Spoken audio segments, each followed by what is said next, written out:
Jacob, that's your real name, right? Not what could it be short? What could Jake be short for? Jacob. Jakeoff. It's Jacob Daniel. All right. Yep, that's what the documents say. I wanted to remind you that appraisal values and notices have started to come out for Texans. Those are documents. Yep. They'll be in mailboxes soon, so people will see if their assessments are increasing or decreasing.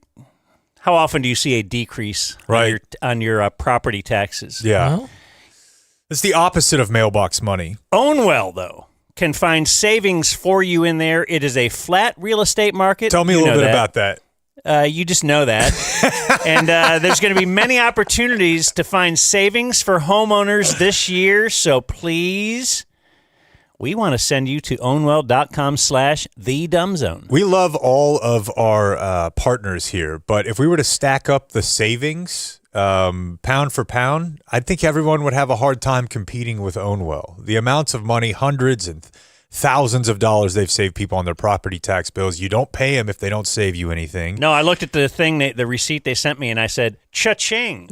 No, yeah. And you did a big... Said it out loud. Did it like a cash register, like you were pulling a air horn there. Ownwell.com/thedumbzone is how you get those savings. Sign up. Super easy. Doesn't take much time. Ownwell.com/thedumbzone.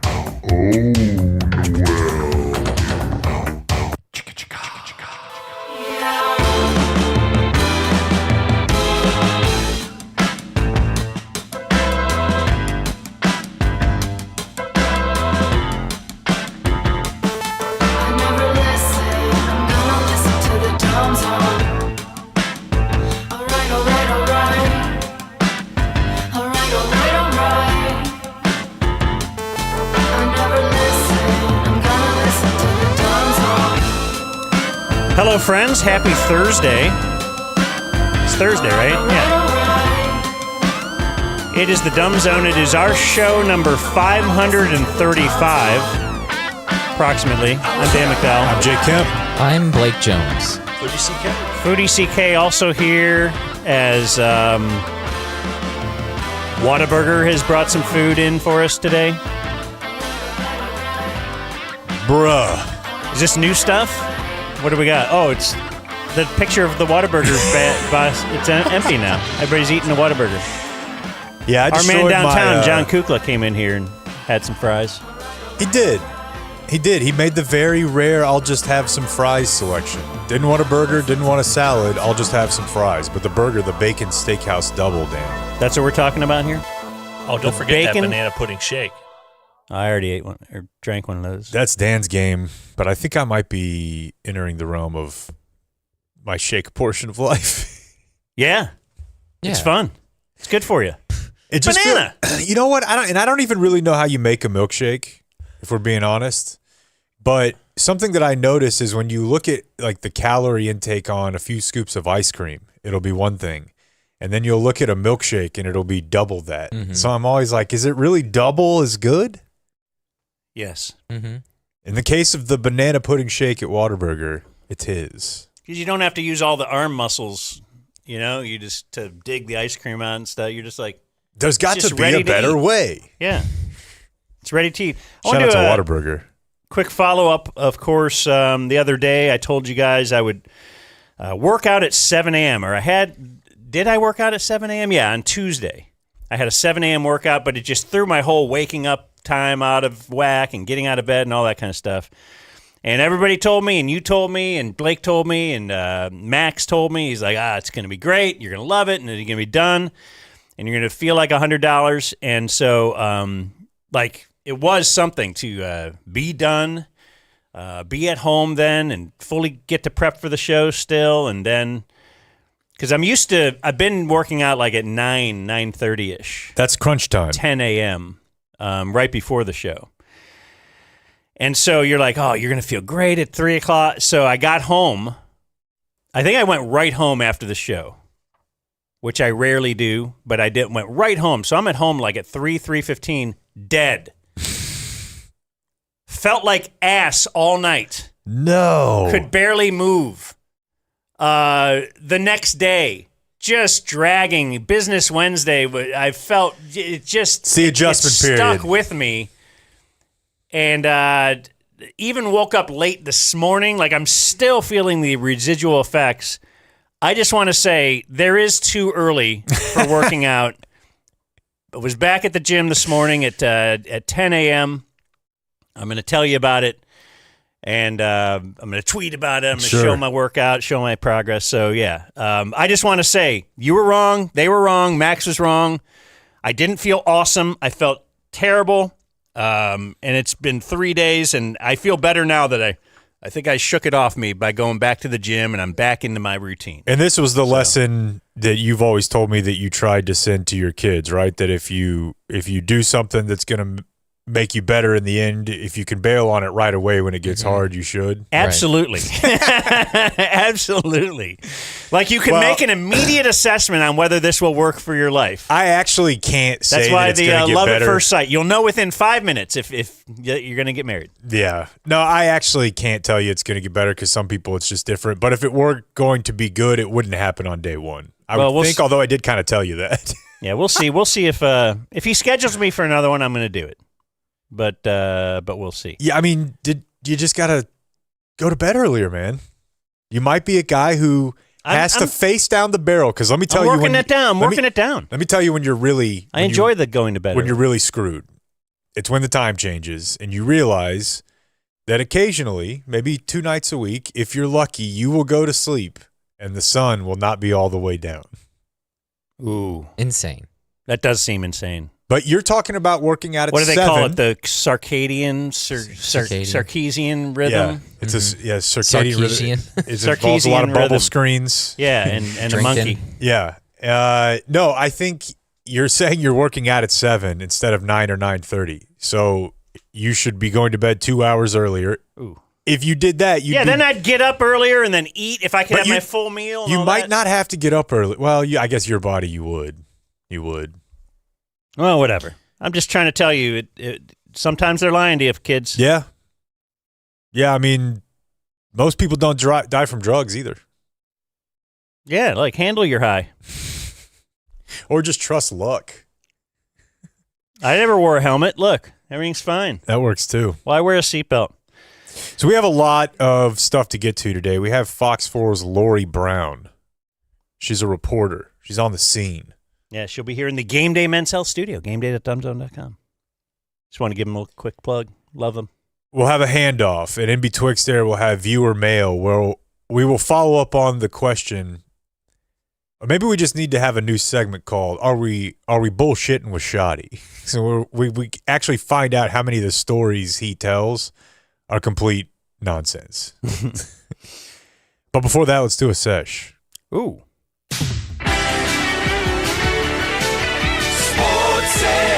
I need to plug in for Let's this. give quick love to Flooring Direct DFW then. No doubt. While we're here with the Sesh, one of our great sponsors. They're sportsy. Rick Renner will come to your house and show you some floors and then talk sports very directly with you if you're lucky. He really will, but the main thing is coming to your house. They will bring the floor direct to you. They do have a showroom in Addison, but you do not have to go there. Just go to flooringdirectdfw.com/DZ. They also have a number. He says rarely used. He's like, people don't call a lot. They like the internet. Then why would you read it? 972-449-9456, because there's some people that are like, you know what? I do want to call. I want to hear a human. But the main thing with Flooring Direct, 0 interest financing for 36 months, nothing down, so free financing until 2029. You could end up getting your entire flooring project for less than $200 a month. Their pros will visit you with the hottest flooring styles. What are those? I don't even know. Only Flooring Direct knows. Is it shag? It's got to come back at some point, right? You know Chappie had shag. Mm-hmm. Way late.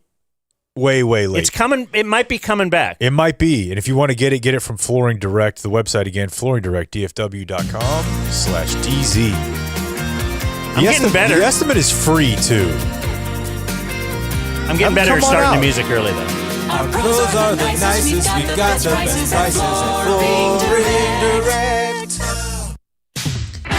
But you already played it. Oh, I did? Play it again. Okay, so the Rangers have 2 losses. They're both Evo starts. We don't need to get into See that the last too play much. of the game? I did. I did not. Missed yesterday. First It of was its an kind. ABS. It was a day game, right? Yeah. man. Really? Yeah. Yeah, an 11:35 start. Yeah, it was well over before we got out of here on the scoreboard. Yeah, it was a walk-off ABS. 1-2 pitch to Evan Carter, of course. Evan Carter took the pitch. It was a ball. Catcher's like, oh, let's see. Strike 3, game over. All right. I mean, it wasn't like Yeah, they were down bases big. loaded. Yeah, they were down by 5. But the story of the week that we didn't talk about the other day was that young NBA player and former top 5 pick Jaden Ivey was waived by the Chicago Bulls. He had been traded to the Bulls about a week prior, dealing with a knee injury. They were shutting him down.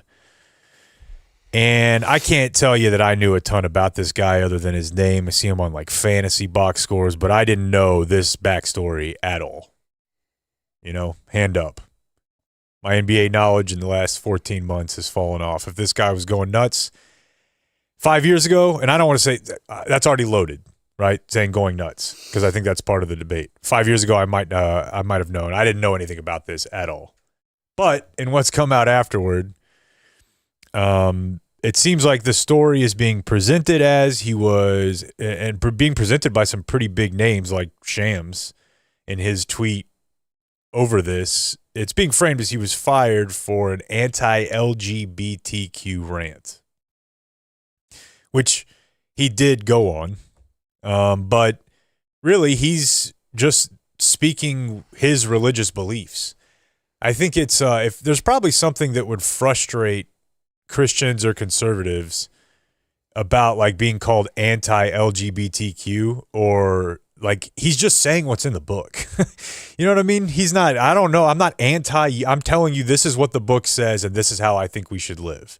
If you don't, you know, then you should do different. But he's a Christian, and that is what most Christian doctrine is, not accepting of homosexuals or alternative lifestyles. And I don't know if that alone would have got him fired, despite the fact that the NBA does have, I think, a pretty significant interest in the like sexually progressive market. There are a lot of lesbians.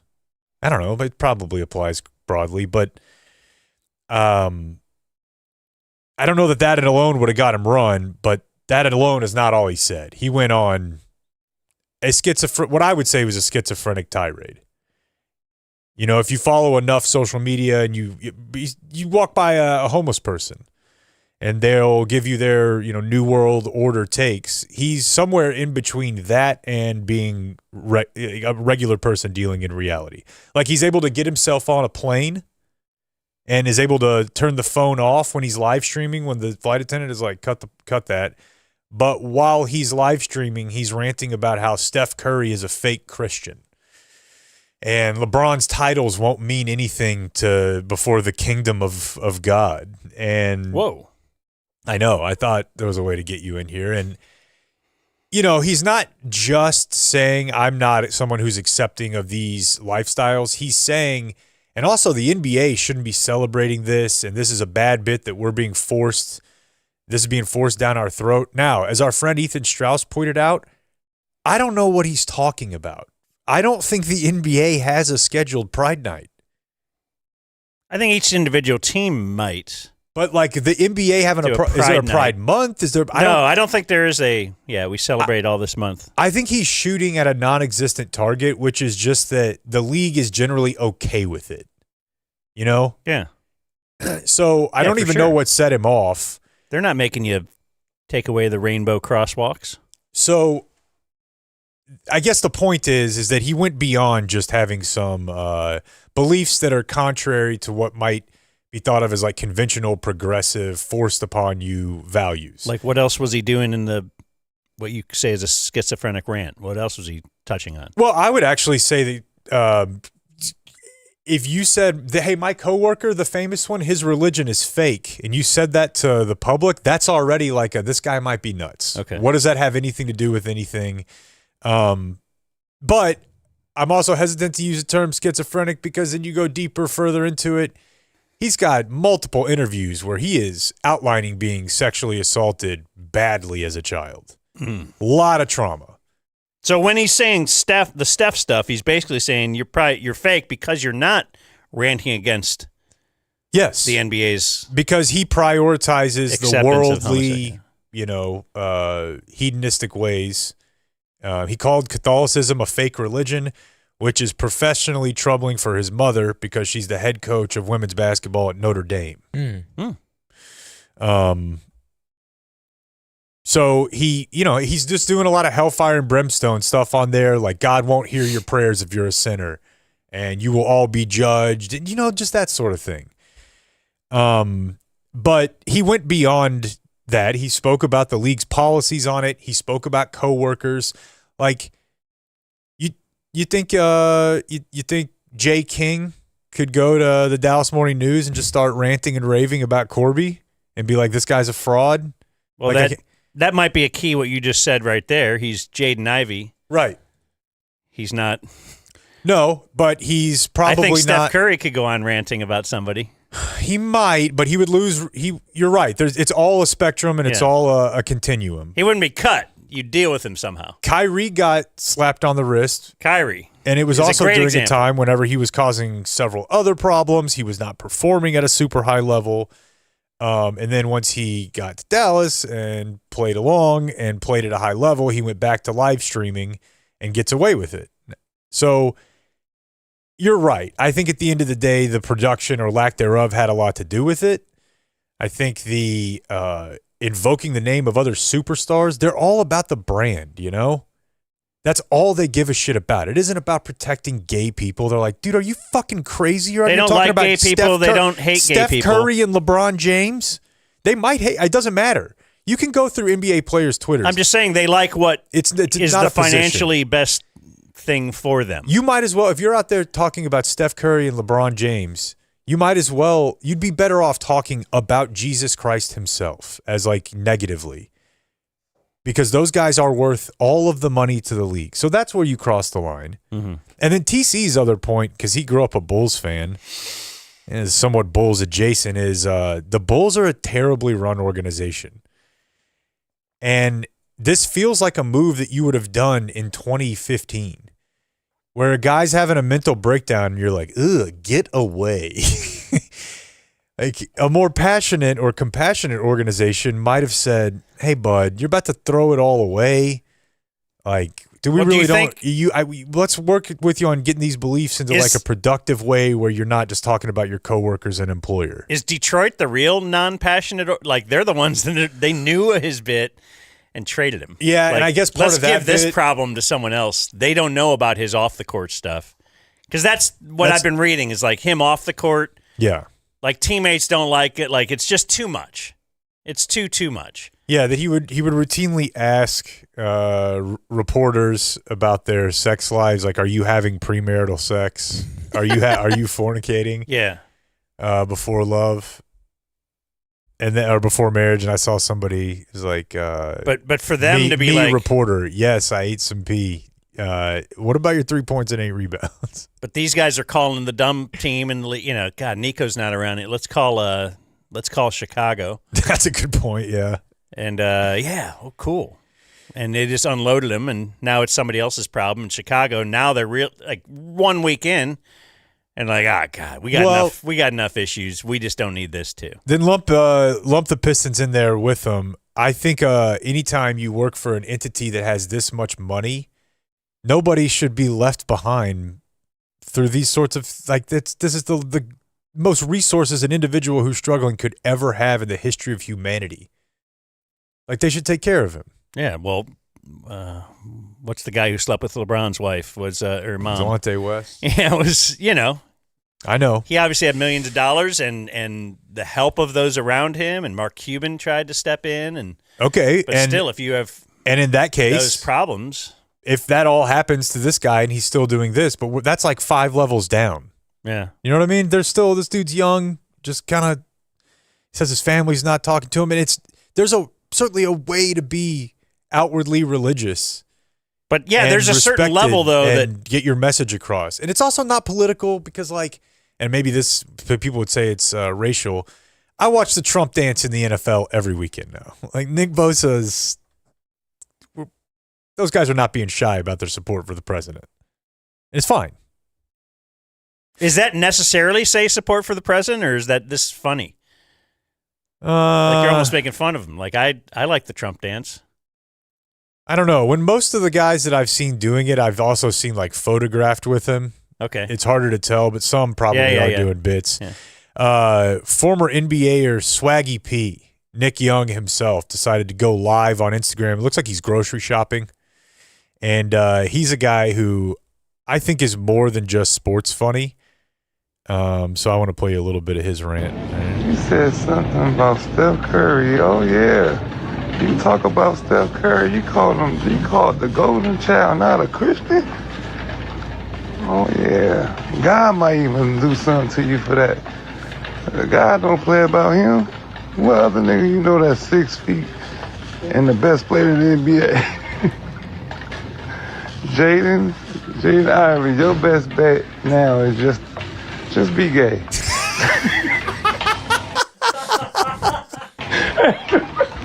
Your best bet is just be gay. Like, just fuck it. The next thing you know, I talked about gays because I'm gay. Just say some shit like that because you're done. You talked about Steph Curry. Now you just got to get them on your side to come back. You want to come back to the league, you're going to have to do some Collison twin shit. Yeah. Don't you ever talk about Steph Curry. You know who that is. God done blessed them. The NBA done blessed them. God, you done told God's favorite child that he's not a Christian. I can't believe this shit. I think That's the funny thing. That's the egregious thing. That and I think it's a window into how NBA players think of Steph Curry. Like they literally think of him like he's a deity. Yeah, hands off. You can't. And they know what the league thinks of him. Right, because when you're LeBron, everyone loves LeBron, and everyone knows he's the greatest or one of the few greatest of all time. But you look at, he said he's 6 feet. He's the Right. greatest player in the NBA. This is God's favorite child. And you called him a fake Christian. But it's also a funny insight into his thought on what he heard. He listened to the rant, and he took that away from it. It wasn't anything about gay people Right. or, it's your best It was bet like, now. that's why you got cut, brother. Yeah. I love that. And you said it. It's the money.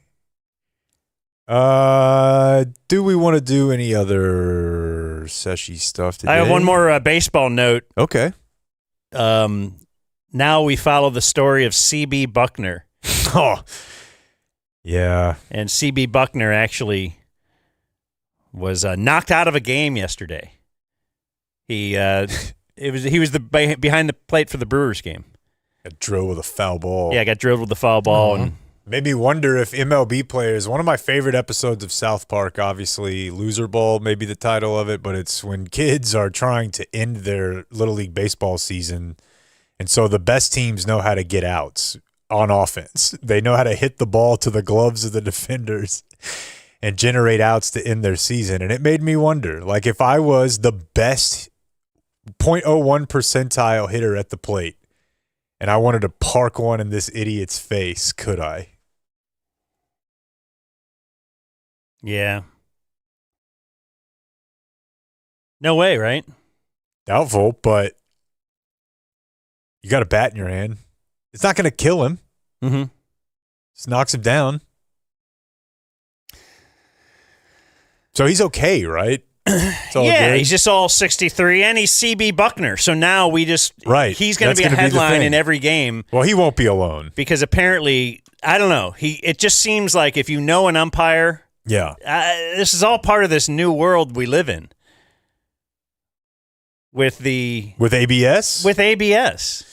It's incredible, I think. We don't know until we get I hate to be myopic. It feels like the largest change to sports in my life. I mean, fundamentally, they're changing. And the only crazy thing, obviously, and maybe there's a 5% chance in the outcomes I'm wrong, but obviously they'll use this on every pitch, every game going forward. Someday. Yeah, so you'll just look back at this Like time 10 as- years from now. Yeah. Now, there's occasionally times where, like, pass interference, they made reviewable, right? And they're like, oh, this created so many different downstream effects that they got rid of it after a year. But this one feels like one that's only because going that to was grow. subjective. You weren't sure. Right, but there were, yeah. It's the biggest reason. This is like, how do they use the tennis out of bounds stuff? Does anybody watch tennis? Mm-mm.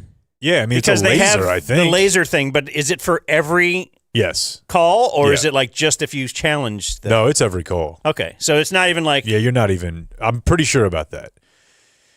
And but yeah. it just creates such, it's strategy on when to use it, It's beautiful. why to use it. It creates It creates storylines, tension and drama all over the place. Who's good at it? Who's behind the plate tonight? I mean, we would always know that, but now we would always be able to later on be like, God, that Angel Hernandez, man, missed 6 calls yesterday. Like, look at this. Like, nothing to do about it. Yeah. Just like, Human again. element. And now there is something to do about it. And there's actual shame. Like, did Angel Hernandez ever actually feel shame? Because now it's like later the next day he sees a headline or something on Twitter. Not 50K. Now, yeah, everybody is cheering for you. Everybody's cheering against you. Everybody's whatever. With there's a sponsor attached And there's to people cheering against you. Yeah, and I guess the good umpires will, they're going to show how good they are. Yeah. And it's interesting that the one that's popping out is like the oldest umpire. Like, yeah, of course. Mm-hmm. Maybe 63-year-olds shouldn't be in that position unless they have, Ted Williams type vision or something. It's tough. Well, the other story that we're following is also official related. At the league meetings, Roger Goodell had to let people know that they have settled on plans to use replacement refs if needed. Like, they've got the infrastructure in place that has a replacement official backstop intact. They're going through a protracted labor negotiation, and it's going to expire next month, and it doesn't seem like it's going to get done by then. Now, that doesn't mean it won't get done, like Dak's contract, 11:59 of week one, and maybe you have replacement refs for 1 week or something, but it doesn't look good. And I don't know enough about it to know who to side with yet, but I wanted to at least put on notice that this is something we may very seriously have to reckon with. Gambling is so important now, dude, that if they don't get that, the refs have got to be using that at the leveraging table, right? Like, hey, turns out we might be the most important people here now. Yeah, it's an interesting when you talk about leverage, because do you want to go into a season, like the refs might want to go into the season with replacement refs to illustrate how much better we are. Yeah. Yeah. Because, but, the NFL owners are the NFL owners, dude. Yeah. And they are used to not losing anything. They've gone with replacement refs. They've even gone with replacement players. Yep. They went through, they are. Do you remember the last time, Blake? Oh, yeah. Was 2012? it Seahawks Packers? The Fail Mary. Yeah. What was that situation? Why? What do we remember that? Did he clearly not catch the ball? No, there was a very clear OPI, like a tackle by the guy who caught the ball. And that's not reviewable, obviously. And then 2 refs came in. One said interception. One said touchdown. It was a mess. Yeah. Well, I wonder how they'll deal with that then. Because they are saying there's going to be clear and obvious, like a ref in the booth will be able to change any call on the field. How would you do that? You're not allowed to. A ref in the booth even couldn't call a pass interference. No, there's nothing you could do about that one, I don't think. All right, now this. I got two quick Seshy things if I can pile on. Okay, I was handing it to you. Yeah, we'll get to that. Did you guys see the big hockey fight a few days ago?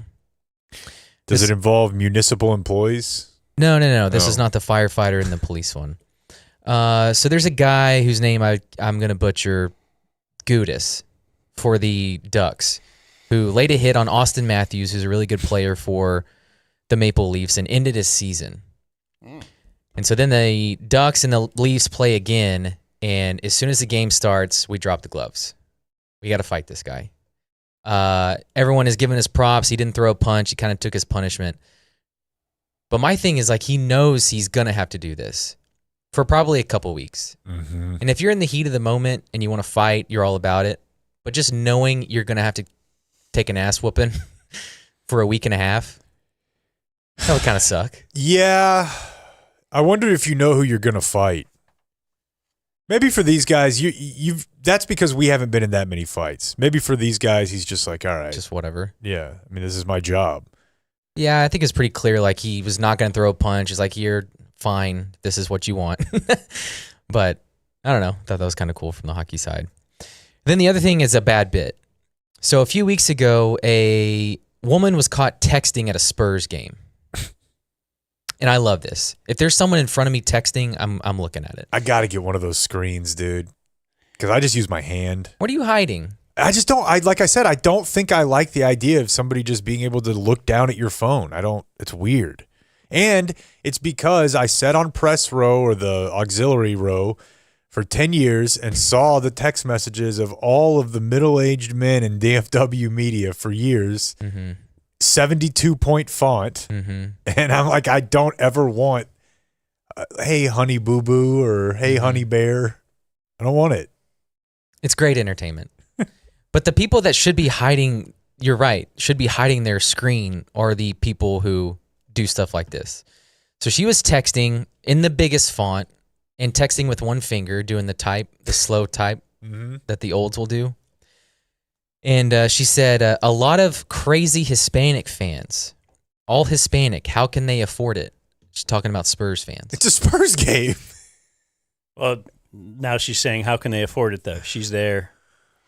Yeah, she's probably sitting She's close. clearly not someone who's usually there. So she's remarking like, I wouldn't have thought Hispanic people would have enough money to go to the game, that she clearly has enough money. Okay. So, of course, that spread enough to the point where the Spurs had to release a statement. We're all about inclusion. We love our crazy Hispanic fans. Mm-hmm. And like even the ones that will pay the prices that as a corporation we're raping you to pay. Yeah. But if like this lives on the internet, whatever, but this type of person comes to your games, why do you have to make a formal announcement that, yeah, everyone is welcome if they pay? Is it because they're worried they'll be asked about it? But who would you even ask? Well, it's not like, going to ask the coach. It's just corporate worry. Like, should Mike Bassick have been fired? Well, the only thing about that was they were just getting calls, from what I remember. So he shouldn't have because of that. Well, no, but I'm just saying, like in this case, Cumulus was getting calls. Like Lulac, I thought you meant the Spurs were getting calls from the refs. I thought he meant no. It justifies it because they were getting a lot of bad calls. I don't know that anybody was going to go to the Spurs, EVP and been like, "Would you have a comment on this?" I don't know that you're getting it. There's nothing to get in front of. They were getting calls from what? From who? Who is actually outraged? On Bassick? It's kind of. I didn't get fired, right? Or did I end up getting? I lost my job at high school play-by-play by just saying the dirty Trimble Tomcats. Same thing, kind of. Dirty Mexicans. I don't know, implying like it's not at all the same thing. Not at all the same thing. Scummy to me. Yeah, but to the poverty-stricken town of Trimble, sure, they might have seen that as that derogatory. But again, besides like a mom who heard that, or just how many people were that? How many people's lives got better once Bassick was fired? Besides Mike Soroy. Oh, I was going to say like Bassick's quite job. a few, actually. I mean, the chain effect of anyone leaving is always right, but me. Yeah, you know what I mean, though. As far as it didn't achieve any goals. goals. Hispanic person out there, yeah, was their life improved because Bassick got fired? And actually, I guess not. That absolutely helped his career because then he, got hired somewhere by someone who's like, well, why would we put you make you the producer of a show? I don't know if the Stars have had to weigh in Mike yet about Bassick, who has a lot of opinions and their Hitler situation. Did we talk about that the other day? Mm-mm. Some Stars fans in the 300s. I thought I told you guys about this. It was right after the show. Oh, off the air. They're doing the Dallas Stars salute. Dallas Stars Pantera song, but with Heil Hitler salute. Okay, that's the other thing. Yeah, now they're opening an investigation. Yeah.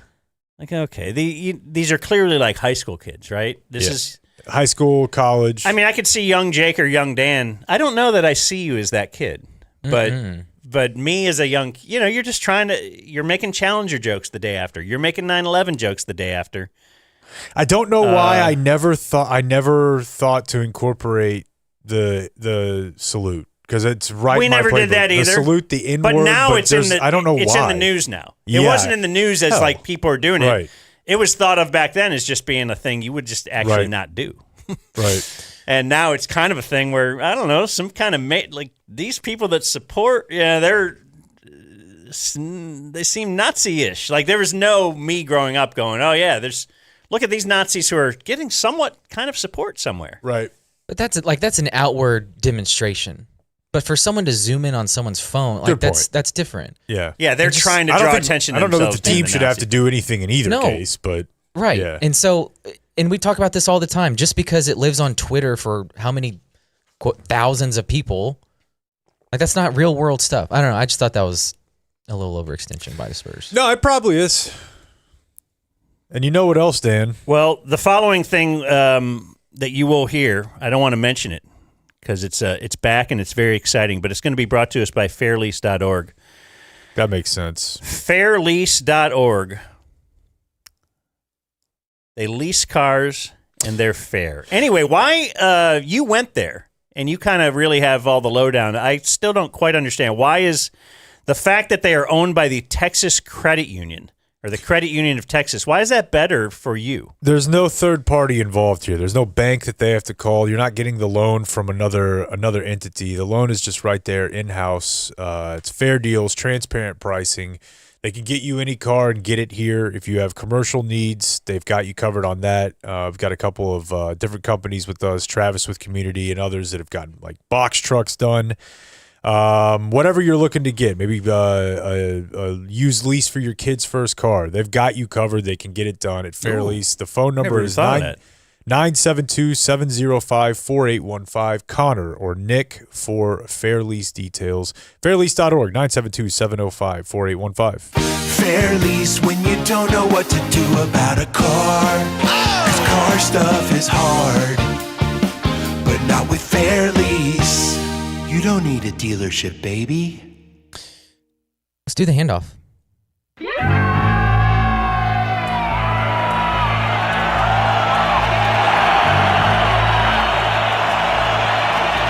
I don't remember this. And here's the handoff.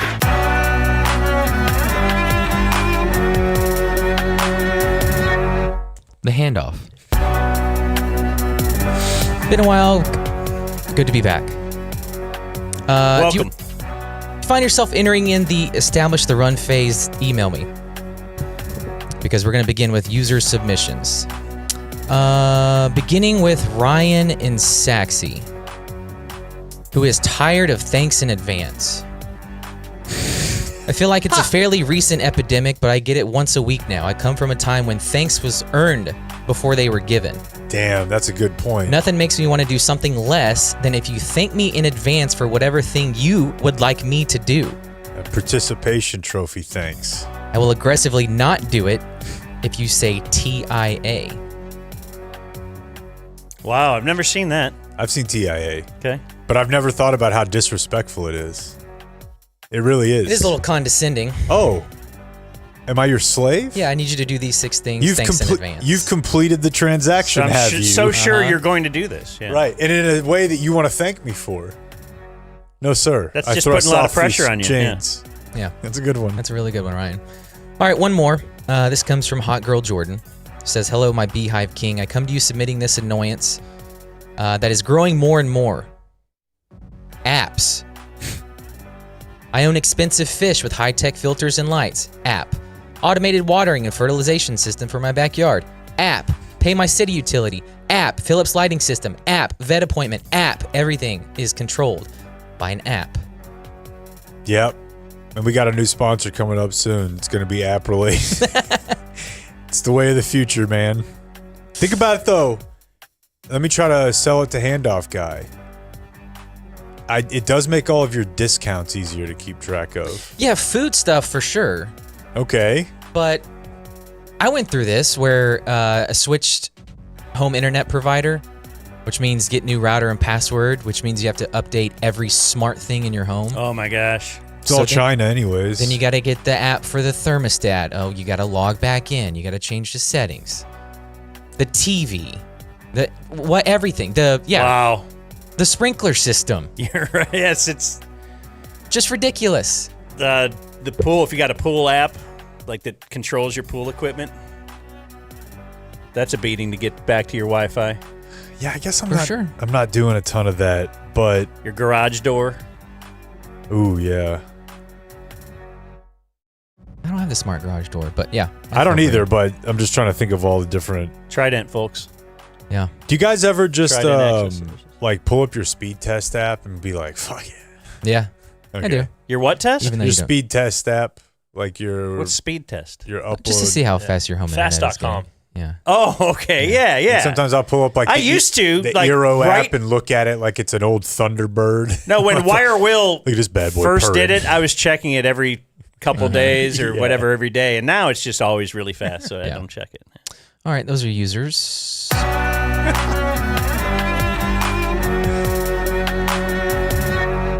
The handoff. All right. Now to mine. This was something I witnessed over the holiday break, and I don't like where this is headed, and it involves the fat shot. Now, I don't mind if you need a little nudge or what have you to lose a little weight, you want to get your protein and get healthy, I'm all for it. But not this. So, holiday get-together, I know this person, and this is where if you've had a major life transformation, the family you haven't seen in a year is very surprised. This person had lost 40 pounds, 50 pounds using a shot, Fit shot. and they walk up to him and they say, "What? What happened? How'd you do it?" And I swear to you, knowing he takes the shot, he looked them dead in the eye and said, "Hard work and determination."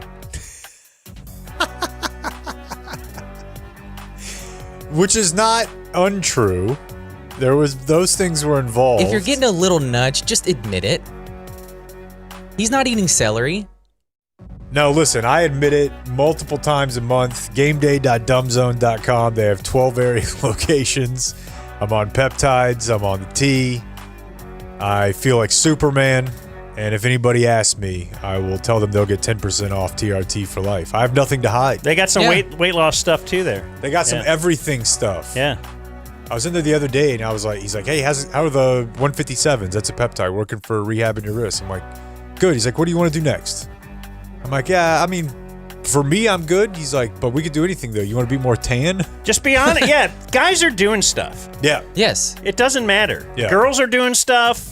Like whatever. We all know. That's we look the at you and we can tell. The Just main say, thing is that now guys are allowed to do stuff without being called gay. finally. Again, men being kept down.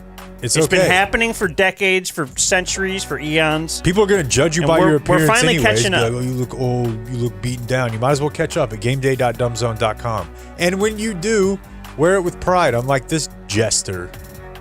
Yeah. How did the person Oh, they issuing were- the question They take were it? impressed, but I had to sit there and bite my tongue a little bit.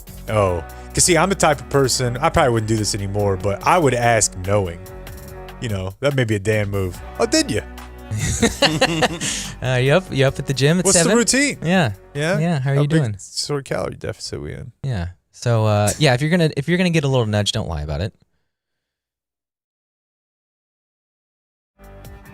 Bed goes. It's okay. Oh well. It's all right. All right, my last thing. Smoothies. Okay. You're not putting smoothies in your crosshairs. Buckle up. Oh, he wouldn't. He's trying to be healthy. I don't like being this guy, but yeah, I'm up at 7:30 at the gym.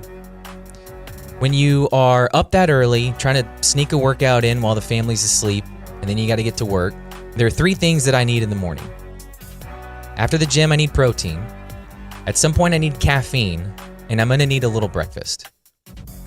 Big Smoothie would like to push on you that you can get all 3 in one. And I believed it. There's a place by my house that had $5 smoothies. My buddy and I would go get one every single day for about a month. It was awesome. God, the two of you together. You gained 40 pounds. Just smoothie bros, feeling good. Oh, man, that's got to be a lowest. Do you go rank. work out with a guy? Yeah. That's the only reason I'm there. And then they go get smoothies together. Do you guys spot each other? Hell yeah. So, if it was just me, I would not go. The alarm would go off and I would snooze, and then I would just go to work. Okay. But that's if fine. If I know to go on a little date afterward is. Do you guys talk about your favorite I mean, you don't ride together, so there's really no reason to have to go to the same place on the way Really home. getting low on those squats. $5 smoothies, good way to start your day. Okay. And it started with a $8 Starbucks. Then we're like, oh, look, there's breakfast and caffeine and a little what have you. I was feeling good. We'd go get our smoothie after the gym. And then Benny's got a little dairy allergy right now, as babies will have. And so my wife was checking the allergens menu at this smoothie place. You get that if you don't go skin to skin. That's what I've heard, That's too. what they say. I didn't do it with Brooks. The smoothie I was getting had 90 grams of sugar. Is that a lot? I mean, a soda that you don't need has 40 or 50. So this Okay, is a it's a good double barometer. soda just injected in 24 ounces so in your it does morning. have it does have protein. It does Sure. have it has all the things it said Yeah. it has. Yeah, and it Also, it has a couple of sodas. and it has a high weight of diabetes. Yeah, it They has don't market has that. a piece of cake in it, too. Hey, look at this. Healthy smoothie. Bullshit. Serving of fruit has 10 to 20 grams, is what it says. So, I mean, I don't know. That's the thing about fruit, though. You just kind of have to accept the sugar part, It's not right? the fruit part. Okay. They add in turbinado sugar, which is just straight sugar. And they just dump it in there. That's what they call it? Turbinado? That's a What is type of sugar, yeah. Turbinado. What's the medicine for if you have diabetes? What do you get? Insulin. Insulin. Well, they should include that too. Sure. Now we just get it all, throw it all right in there. Just But the price of that's syringe going up. insulin into the smooth. Yeah, I'll ask him to dump a little caffeine in there. Like, I'll get the smoothie, and then I'm like, why don't you... And they're like... They have that option, right? Yeah, they do, Yeah, you but they make you feel like a crackhead, though. Because they go, yeah, I mean, we just break open a caffeine pill. And I'm like, you don't even have to tell me that. Yeah, just do it. Just do it. right. I don't need to don't feel like tell me we're that. cooking crank over here. I don't like it. Yeah, I was sitting there thinking, what a healthy decision I'm making every morning after the gym. No. So, no more smoothies for me. Yeah, Handoff guy can't enjoy a smoothie, even for $5. I know. And then my last thing, I want to start doing this. It's called the first down of the day.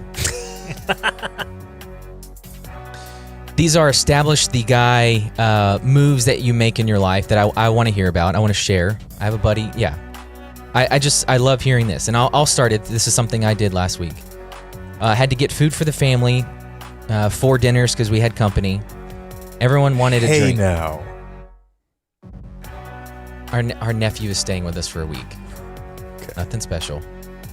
Everyone wanted a drink. And when you go get food at places, they'll charge you like $2.50 for a drink, right? Boy. You're ending up for 4 people. You're And spending. I'm Mr. Eat out every night, all that kind of stuff. They wanted a fountain drink I to do go not- from a restaurant? Yeah. We do not order I could drinks. count on one hand the number of times I've Never. paid for that in my life.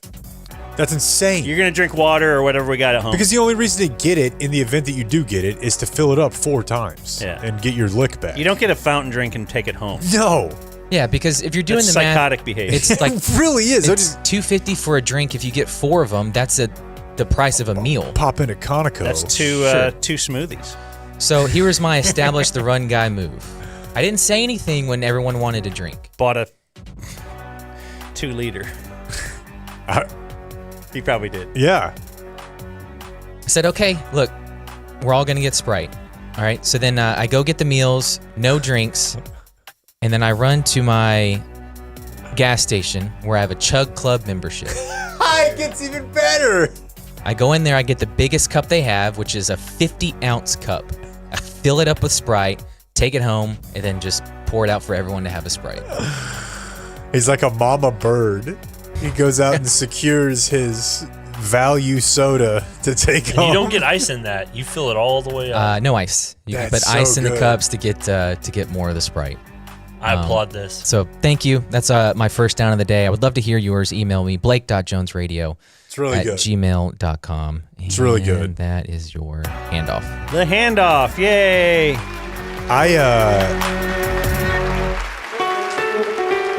I think that there's a time where we're going to look back at...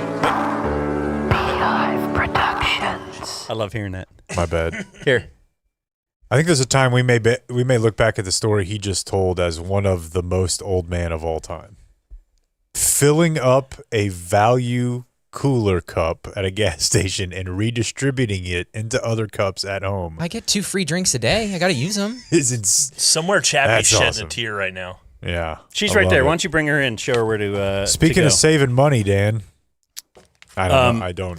Well, how about Community Mechanical? Figured it would work. They can help you save money because they do that preventative maintenance. PM. Yep. That's what we like to call it. And it can really save you a lot. Hell, they saved Brandon Aubrey a lot because they went to his house. He had told me that they had another HVAC company come out, tell them they needed all this work. In fact, they needed to replace their whole system. It was going to be about $15,000. Community Mechanical came out just as a second opinion. They actually found the problem. They're going, oh, yeah, this is the problem right here. This part will cost us about $100, and then the labor, and so then they were out of there. Saved him thousands of dollars. So that's how Community Mechanical can save you money. Travis at communitydfw.com, and the phone number for you is, I haven't given it in a while, 469-667-7290, communitydfw.com. Preventative maintenance is where it starts. Tell a friend about Community Mechanical, Dan. Okay, I will. Joining us now from Fox 4, Big Fox 4, it is Lori Brown. Hi, Lori. Hi there. How are you? Reporter Lori Brown. How's it going? How's that couch? People have told us it's the most uncomfortable couch you could ever sit on. It's okay. It's way better than my desk chair. Okay, So- she doesn't know us well enough yet. Yeah, that's how we know. We'll gauge whether or not she's being honest going forward, because everybody has said but we're in the deal where, like, you know, if you be on the last month of the lease of your apartment, you don't fix anything up. Oh, yes. That's kinda where we are. That's where we are right Yeah. now. So, yeah, we're all looking forward to the big pictures in the walls of what's to come. So, It's beautiful over there. yes, I hear you're going to be joining us when we make the big move. She sounds super excited. Any relation to downtown Julie Brown? I do share her nickname but downtown Lori Brown. You got to change the first name. Okay, so you're downtown Lori Brown? Yes, you can call me that. You do cover if you're City gonna be Hall a- and whatnot, right? I do. You're out All there. the- What were you doing today? The FIFA thing? What is Today, that? I was a little off my beat. It was FIFA out in Arlington, how they're going to manage to move 1 million more people in the Metroplex for the 9 matches. So they say it's under control. Oh, I'm sure it's fine, right? Everything will be smooth and perfect. Yeah, don't worry about it. Yeah. We're thinking of leaving during the World Cup. Yeah, trying to rent the house out. Like, just Yep. get out of here. Yeah, it's a good idea. They were telling people, hey, you know, you can work from home. Go ahead. So Yeah. downtown Lori Brown, we want to talk to you because really following your coverage of the Mavs situation and their potential new stadium site. And then, you know, that because one of those locations is City Hall, that gets us to, you know, looking at your coverage of that old building and the other things. That's kind of like, I don't know. So before we even get to the Mavs moving, unless they're both just tied together, does City Hall need to be, do they need to get out of City Hall? That's the big question. That is the billion-dollar question, as they are now saying. I was looking back at my story from October when the City Hall issue first came up, and they were saying, "Oh, it's going to take $50 to $100 million to repair City Hall and do the necessary maintenance." And then all of a sudden, that number went up to $300 million, and now we're hearing it's $1 billion. And so the question is why? And it does seem the Mavericks are the why behind that conversation. And where did that all start? Now the CEO is revealing that it is the city manager who approached him about this option, but that was well before city council members were ever told that their building would be up for sale. And this is the people's house. So it does have a lot of people in Dallas very concerned and upset about the process of all of this. Yeah, this is something you had. I took this from your report the other day. This is Rick Welts. Was he president? What is he of the Mavs? CEO. Oh, he's CEO of the Mavs? But he was hired to get them a new stadium. This is what he does. Yeah. He strong arms communities. Well, to be clear, that's not what happened in San Francisco, but Really? I'm not saying that doesn't mean he doesn't know how to do it. Yeah, I mean, But here's the audio. Okay. Anyway, this was caught at this is like a local business breakfast or something? Yeah, economic forum. Okay. Listen, over a year ago, city manager Tolbert came to us and said, look, I got to move out of City Hall. I can't afford to operate what we do in that building going forward for the taxpayers. And we said, okay, that doesn't have anything to do with us.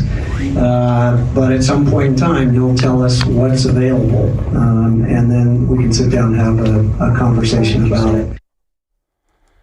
So they approached him. He was just he's just hanging out. Mm-hmm. It's like, oh, what? Really? Right. And the timing of it, more than a year ago, where that would have been in March of last year. And the first public meetings and public discussions about this didn't happen until October. So it raises a lot of questions because the way it works is the city manager is supposed to take direction from the city council. She is not entitled to go and start negotiating any city property, much less City Hall, the people's house.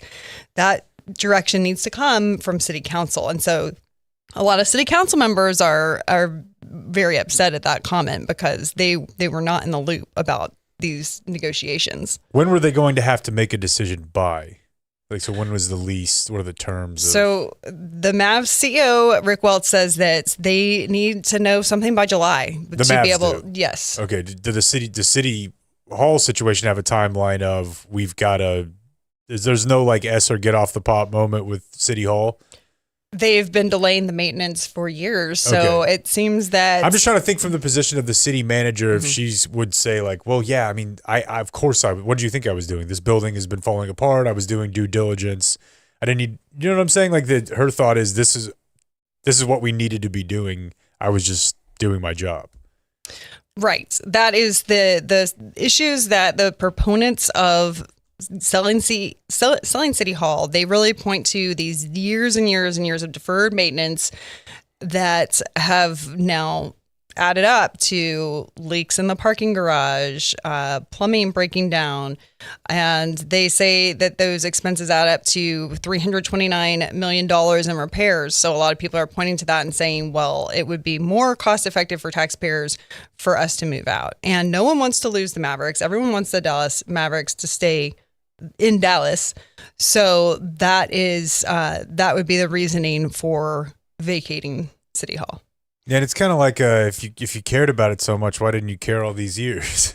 Right. And then that's what other council members are pointing to is how come we're hearing about this now? There was a bond recently where there was money originally that was going to be allocated in the bond to go towards City Hall repairs, and the city council voted to take it out.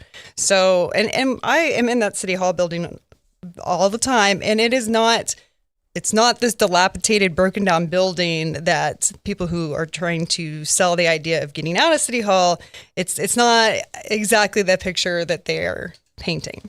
Is it nicer than the Fox 4 building? It is. I mean, I guess because I'm used to the Fox 4 building, that building seems wonderful. I mean, there are issues, but the city does own it free and clear. So if the city does move, the taxpayers will become renters and tenants somewhere because no one's talking about building a new City Hall building. So that's, do you invest in what you have, a paid for building, or do you become renters somewhere? Could the new City Hall be at the American Airlines Center?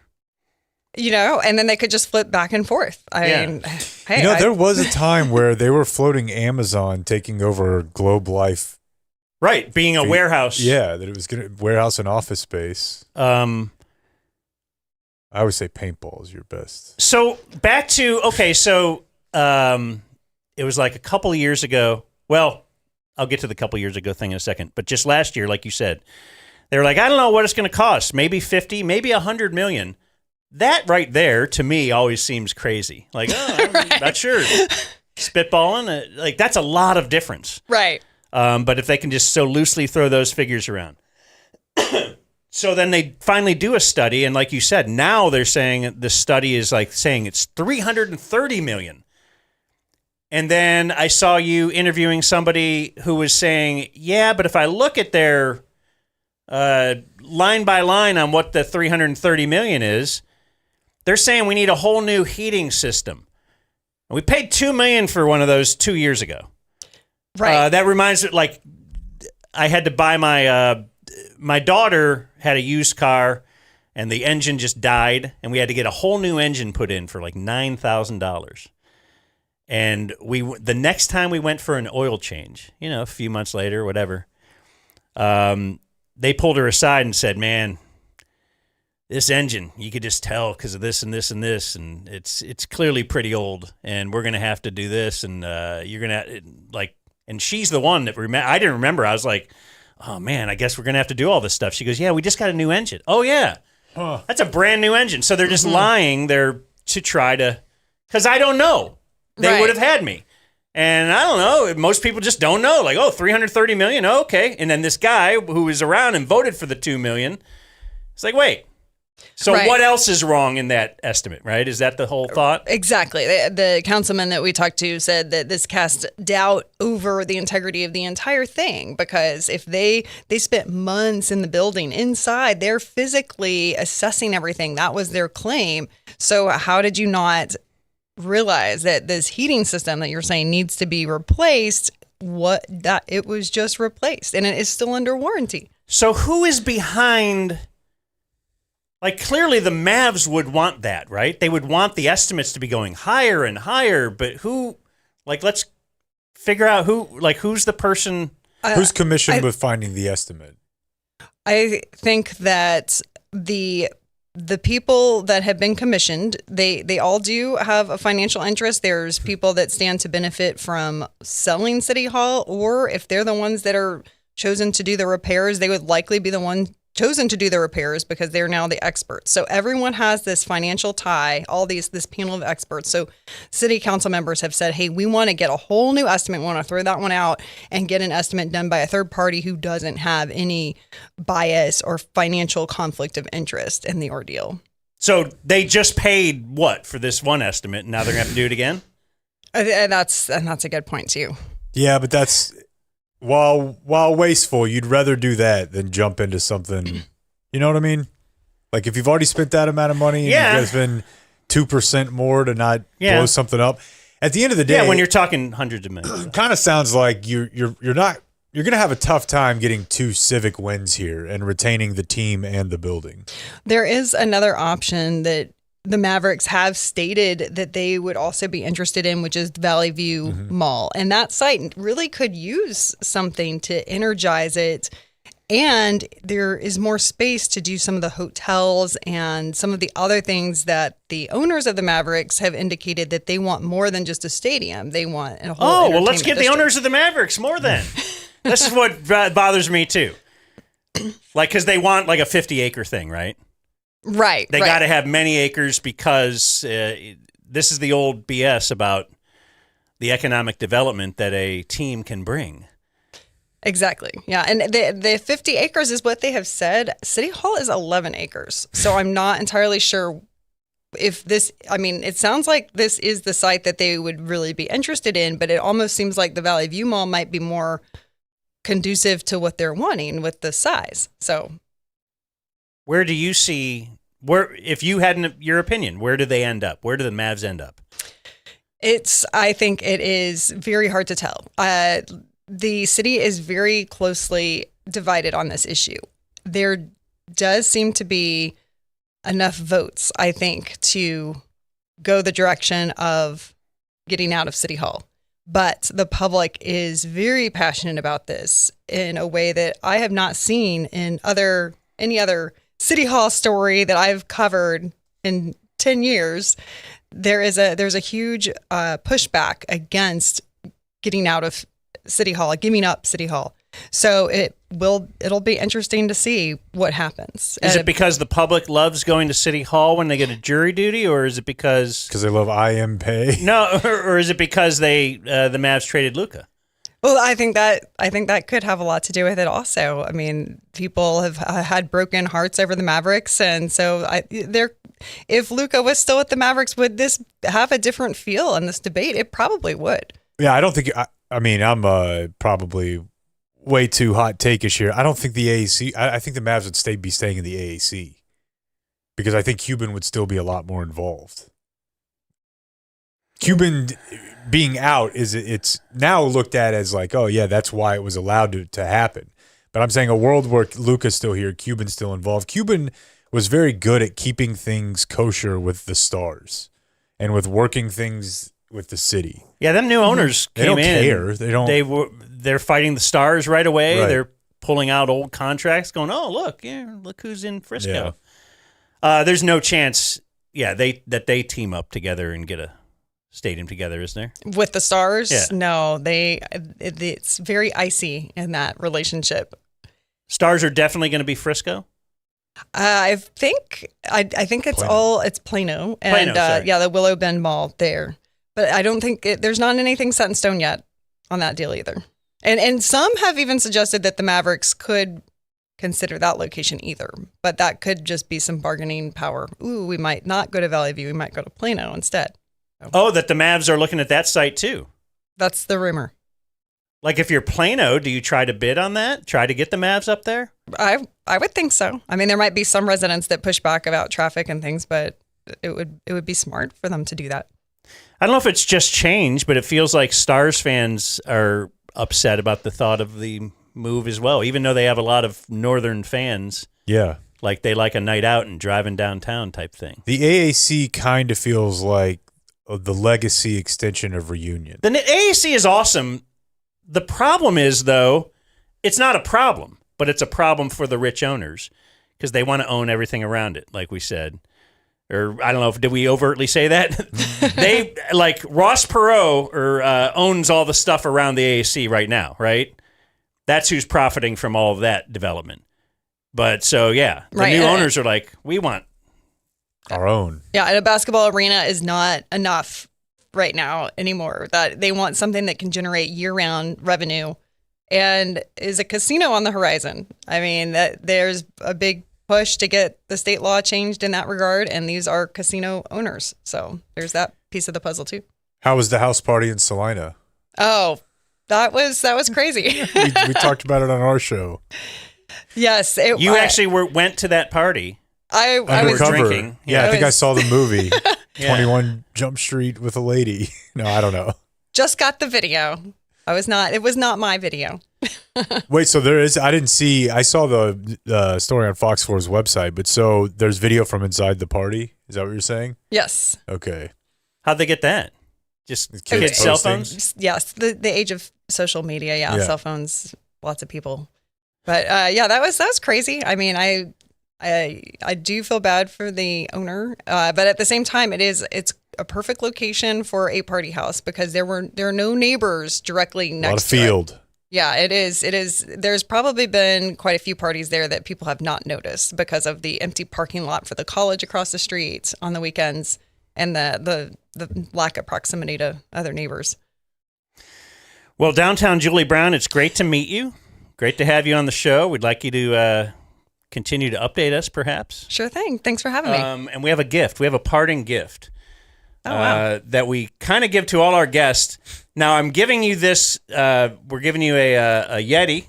Oh, and wow. that is a book. Now, the reason I'm giving you that book. Where are you from, downtown? This is expensive. I tried to find this years ago, and I could not. Have you? Okay. You've never read it. This is great. I'm so glad to have it. That is The Accommodation by Jim Schutz. Didn't TC print off a PDF of that? Yes. Okay, so a buddy of ours, years, like you said, it was out of print. Because of John Wiley Price. Do you know that? Oh, right. Yeah, there's a whole backstory. Oh, wow. But a buddy of ours found it on the web and then printed off like all the whatever, a big PDF, and it was great. And then I think then it turns out, I don't know how Jim Schutz ended up. We had him on the show, but he ended up getting a bunch of copies made, and we have a bunch of those. And the reason specifically that I thought you'd be interested in that, I actually thought you'd probably already read it, was I was talking to another buddy of ours, Philip Kingston, and he said when you first came to town, you asked him for a little roadmap of like, hey, how about some books about Dallas I could read? I want to get to know my new, so it doesn't seem That's like I'm right. from Orlando or wherever you were working before. Right. Yes, exactly. He told me that, and I thought, oh, okay. Yes.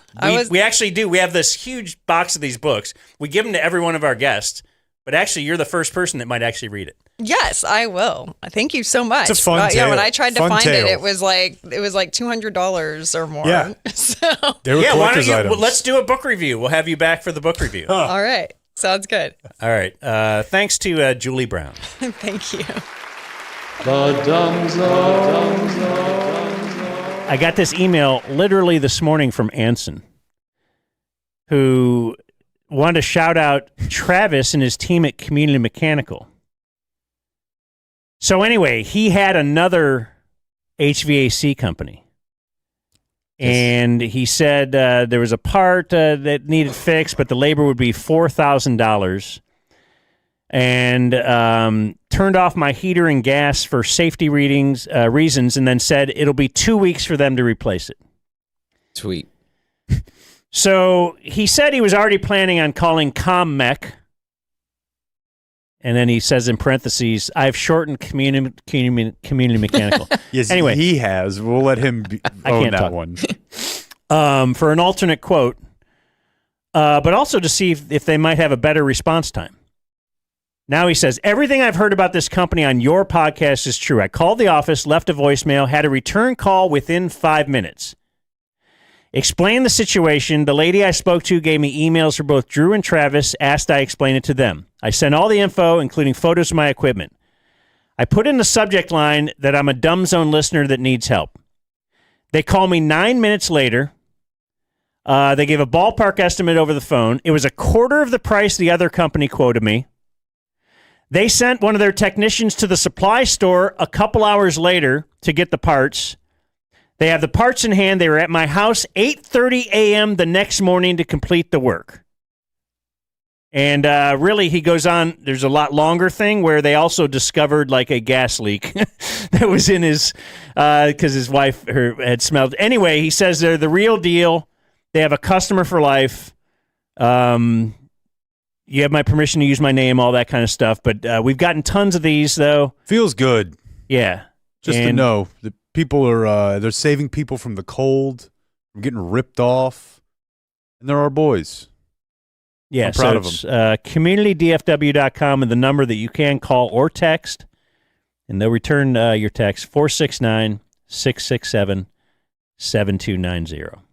Hi, Rick Renner for Flooring Direct. Back in my TV days, I used to think negative publicity was better than no publicity at all. That's not the case at Flooring Direct. We thrive on reviews. A 4.7 Google star rating, top of Home Advisor and Best Picks. I won 13 of these babies in TV, but there's nothing comparing to the Super Service Award on Angie's List for 2 decades running and still champion. Get your free estimate today. We've got the best prices at Flooring Direct. Quality Roofing, we've got drones. Boy, they do. And they're going to take those drones, fly them up top, and get a good look at that roof and inspect it. They will. I never knew that until you told me last week. The whole lead up. I was last week years old when you told me that Qualis Roofing has drones. But yes, apparently the insurance companies recommend you get your roof inspected twice a year. I think that's a little ridiculous. Let's at least make it once, though. But the drone makes sense now, though. Because you don't, I mean, if you're going to be going up there, once, twice a year? Yeah. You're going to need a drone for that. QualisGC.com. They're great. They're great with listeners of our show. We've had, tons of people just come up to us and tell us how awesome the experience was with Qualis. I don't have to have anybody to tell me how awesome my experience was. They put a new roof on my house. I wasn't sure if I needed one. I knew that we haven't had a new roof in over a decade. And they went up there, inspected it, and they're like, yeah, you got a lot of hail damage here, man. So we'll take care of it. They took care of everything. They dealt with the insurance company for us. I didn't have to do all the calls on that end, and all we paid is the deductible. So Qualis Roofing, go to QualisGC.com. Do they have a number? They do. The phone number is 817-500-9008, and all of those are interesting copy points. But there's one final one. That's where he was leading you guys in it. It doesn't. Qualis Roofing, we've got drones. I just got rear-ended. Should I call the insurance company? It's always best to talk to us before dealing with the insurance company. Okay, but I don't think I can afford a lawyer. Don't worry. You don't pay us anything up front. No hidden fees, no surprises. Oh, thank you. I feel so overwhelmed right now. Before you call the insurance company, call Frankel first. Frankel and Frankel. Call 214 or 817, all threes. Let's get real. There's been a stigma around low testosterone and erectile dysfunction. At game day, we say any guy who walks in the door, comes in, and we shake his hand, come on in. There's no shame in your game. We're going to treat you just like a brother. We're going to make you feel comfortable, and we're going to get you in and out of there as fast as you want. And if you think about it, half of guys are going to struggle with these issues, whether it's ED, low T, over 1 in 4 guys are going to struggle with low testosterone at some point. It's time to just make this stuff normal, right? And at game day, that's what we do. Trident Access Services, I had garage door bad, but after just one email wrote, could I call your dad? Had a brand new door put in just a single day. Trident Access Services, holy crap, hooray. Give up. Door was sad and sucky, flaccid at its best. But Jeremy and the fellas said, just put your fear to rest. If you need some help like me, just call the boys today. Trident Access Services, holy crap, hooray. Yeah, the website is txtrident.com. Hit up Jeremy at 817-512-1212. And we learned through Grady that if you're a listener, you get 10% off. So new goal? To work on stand-up. Yeah. To try and get out there. To get good enough just to be able to open for Akash. Whoa, that's a pretty significant goal. How about just in his hometown, or to be on the? Can I get somewhere on the list? Yeah, I think it's. I don't want to be Akash. I think he's great. I feel like I'd like to be able to get to be. Could I be the first or the second guy? Maybe the guy that's just introing him, and I get to do 3 or 4 minutes. Then we bring up the heavy hitter. He's funnier for sure, and then we get Akash. The point is, what I'm trying to do is get into this pipeline to get some of that sweet Indian chicks. That audience. Yeah, Dan was. It was my. I didn't think about that. Oh my God, it's all I was thinking about, and I was. I went with my wife to the show, and I was just happy that she never listens to the show, and she just doesn't know the heaven that I found myself in. You think it's great to walk into our dirty gas station that we both love. Try being in the audience. Yeah, you're in hog heaven. For Akash Singh. Looks like Akash is in San Antonio at the end of the year if Dan thinks he can kind of hone this in. And oh, man, I don't know. We I have might a need target date. Maybe just host. Maybe you could host that night. What is that? There. Yeah, what is that? It's at a club. It's not like at a theater, so it would be a smaller crowd. Just dip my toe into the San Antonio Indian lady scene, the San Antonio 7-Eleven. Oh, wow. They'll be there. Spicy of all spicy. So what's the best lottery ticket you've ever sold? I'm trying to work on my Okay, yeah. My lines. Sure. Who you usually talking to on that thing? Who's No puppet.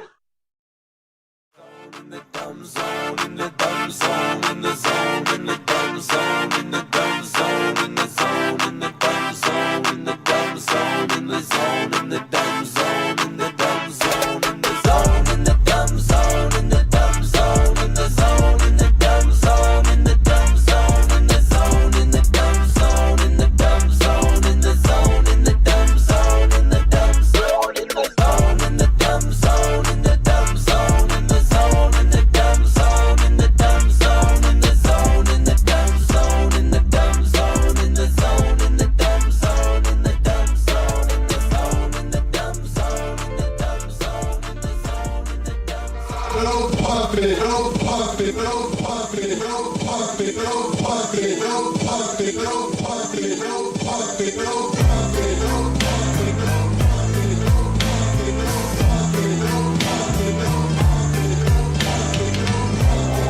Puppet.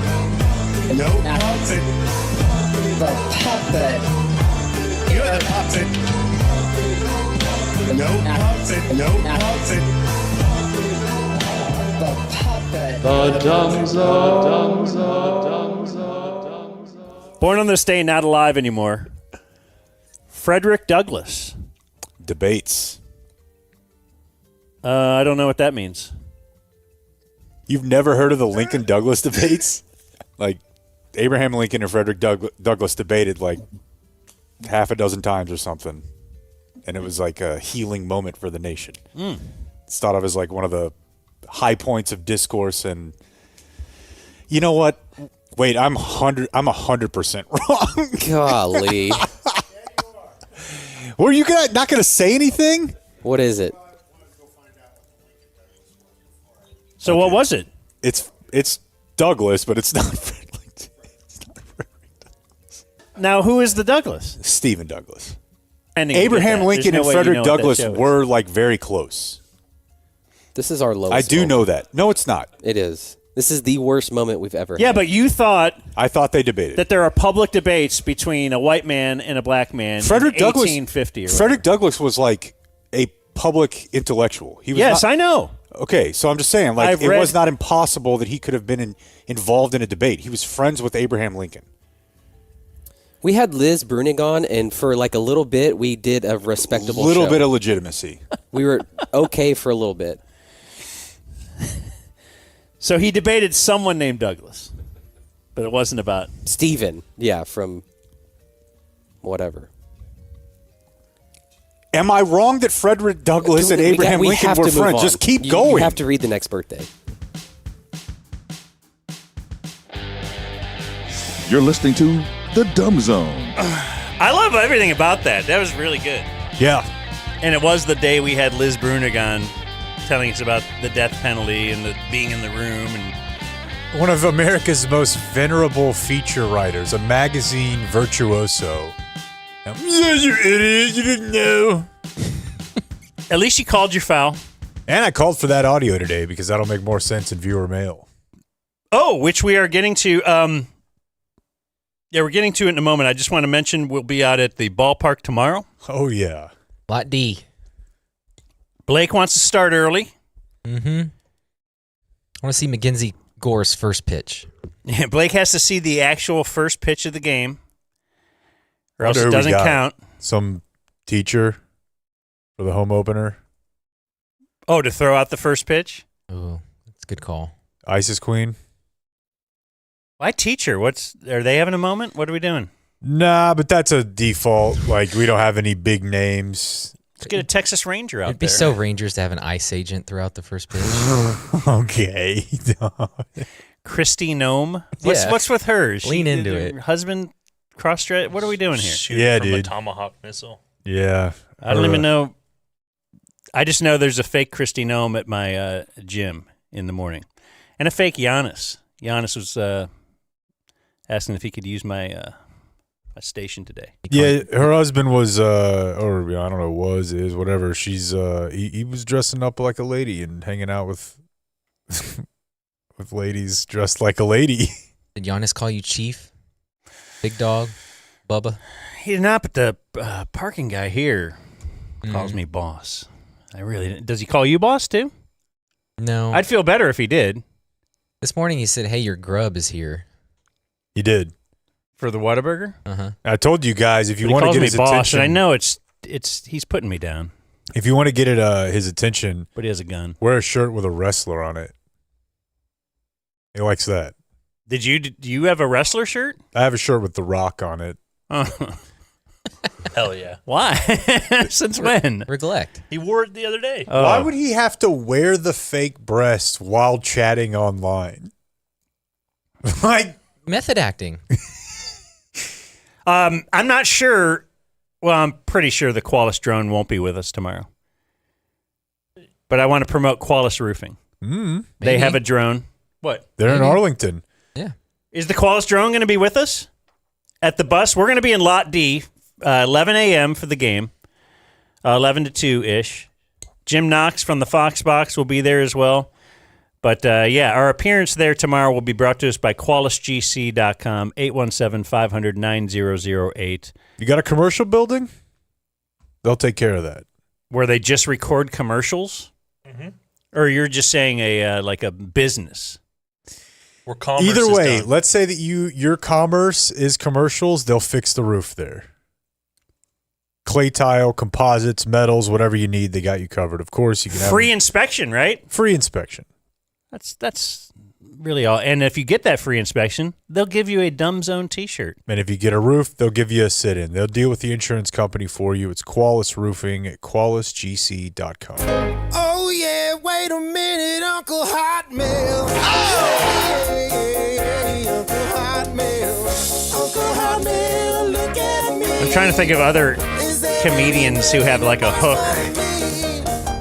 I just want to get a comedian drop page. Yeah. We could get that together.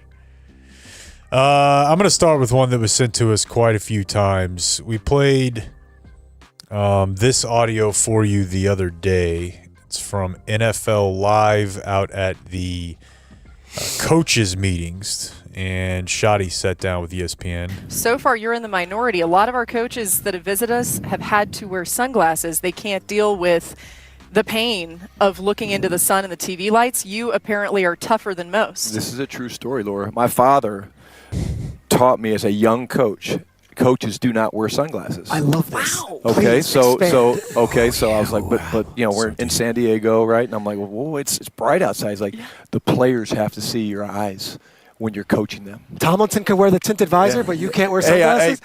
It's Marty Schottenheimer. like that. Honestly, true story. I was like, okay, makes sense. Because when you're correcting or criticizing, they're like, yes, I want to see your eyes. Man. So it's pretty cool. The other coaches I let wear, So it's pretty I'll cool. never change. I love that. The thing I So said, it's pretty cool. The other Yeah, coaches so it's might pretty do cool. it, but I'll never change. No, because it's pretty cool. It's pretty cool. Because his dad taught him. So we heard from a number of people, including Lance Forehead, who was listening to the Shaudio on the pod today about his dad not wearing sunglasses, and I thought, what an amazing, ironic note it would be to find a photo of Marty in sunglasses to contradict his really cool, true story. And lo and behold, the top 2 Google image results are Marty wearing sunglasses, and one of them is even during a game in San Diego. Always kick the 4-pointer DF Lance. The thing about that is, he didn't search Marty Schottenheimer sunglasses. He did not. He searched Marty Schottenheimer. And hit images. And over half of the images are him wearing sunglasses on the field. Whether it's practice or a game, that is time when you're instructing players. The whole thing was a lie, a complete lie. My buddy Mason texted me last night, less than 10 minutes after hearing the Shoddy audio. I'm at the sports bar with the fellas, and Marty hasn't taken his sunglasses off. This is just on NFL Network last night. Some listener happens to look up, and he's like, I don't see Marty a lot. And it seems like when I do now, he has sunglasses on. So what are we to make of this? Who knows? Shoddy loves just spinning a yarn. He does. I got one on Cuban. So that's pretty cool. Oh, this is Cuban / Blake. All right. Why am I? Okay. Dear Purvis Ellison of the cervix speculum, best I could do. Why do you guys give Cuban a pass you would never give Jerry? He's a tech bro who made his money off pirated radio streams during the stupid money of the dot-com bubble, is a major innovator on such notable products as HDNet and Cyberdust. He wasted the end of Dirk's prime. He hired Nico. He hired Kid. He sold to warmongerers. Worse than that, he sold to a baby Huey doofus who doesn't know basketball.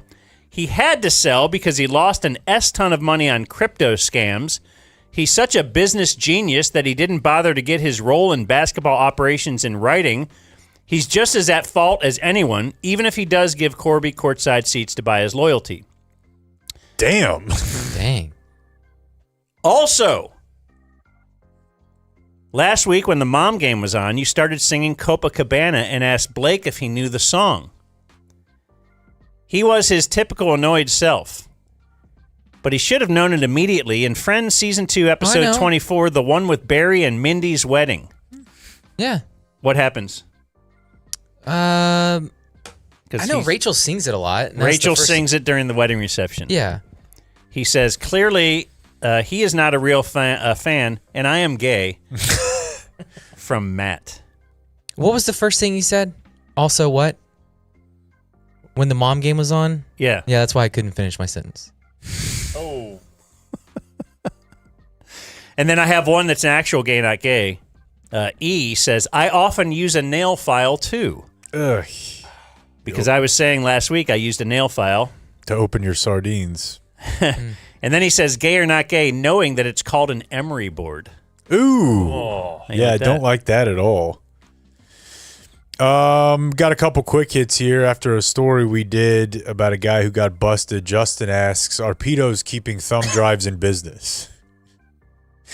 Doesn't seem like that you really ever hear about him until somebody gets busted for lewd images. Thumb drives used to be a thing, man. I had 5 on me at all times. Yeah. Keep that thing. What if I need to store something? Yeah, some people would have them on their keychain. Yo, yeah, sure. Give them away at a corporate conference. Now those are all full of nothing but child porn. That's a great call. And speaking of that, our weekly contributor, British Joel, he says, you mentioned last week the British Mr. Rogers and hearing that he was a wrong'un. I never thought about the fact that they do that too. I've heard Baddens. Are we the Baddens? He used the term wrong'un. I heard you say he was a wrong'un. Like wrong'un? Yeah. Like doing something wrong? Yeah. Okay.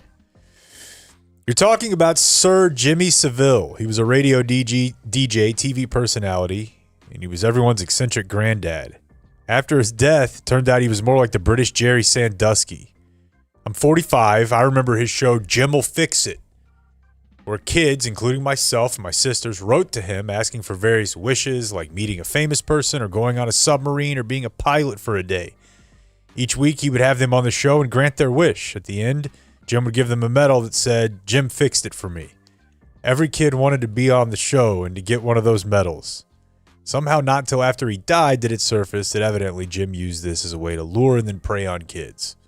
So luckily Jim never fixed anything for me. Damn. So it's a Make-A-Wish scheme or program, and he's just using this as a recruiting thing, right? So I looked this guy up, and Joel is correct in pointing out this stuff was not news until this guy died in 2012. But if you go back through his life, in 1974, he published an autobiography where he kind of alludes to the fact that he's got some different sexual interests. And in the 60s, there were 2 allegations made against him. But for the most part, this was pretty under the rug. The minute he dies, though, there's enough there to where they start doing like investigative programs. And I found this audio of this guy, Jimmy Savile, the British Mr. Rogers, talking about Gary Glitter. Now, why? Why is he talking about what he loves about the chorus of "We Will Rock You," or is he standing at the defense and coming to arms for a brother? All he did was to take his computer into PC World to get it repaired. And they went into the hard drive, saw all these dodgy pictures, and told the police. And the police then, oh, we've got a famous person. Oh my goodness, yeah, we'll have them. But Gary.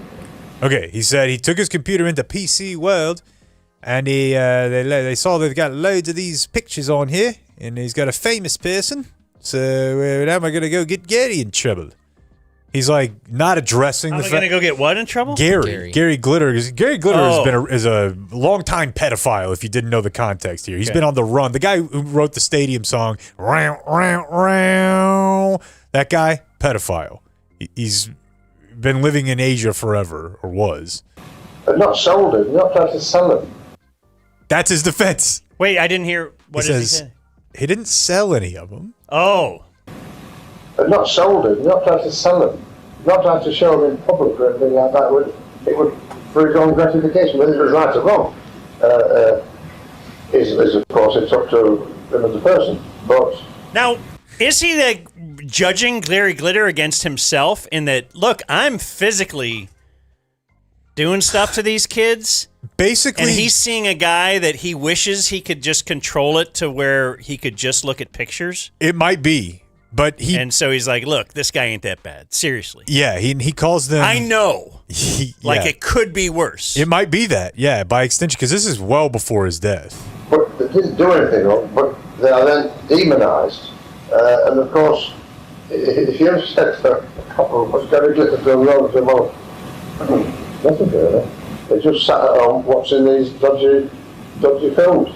Okay, you can't really make it out there, but that's his take on it, is that we're demonizing him for watching these dodgy films. Just watching a little bit movies. dodgy. It's a little. So this is their Mr. Rogers.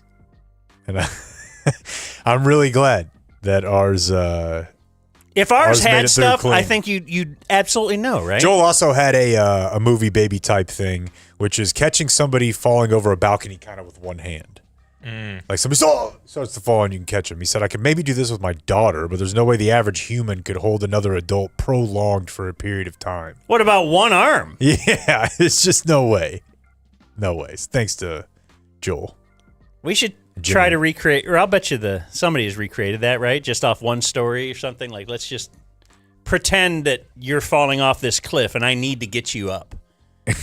Yeah, it's Mythbuster Z.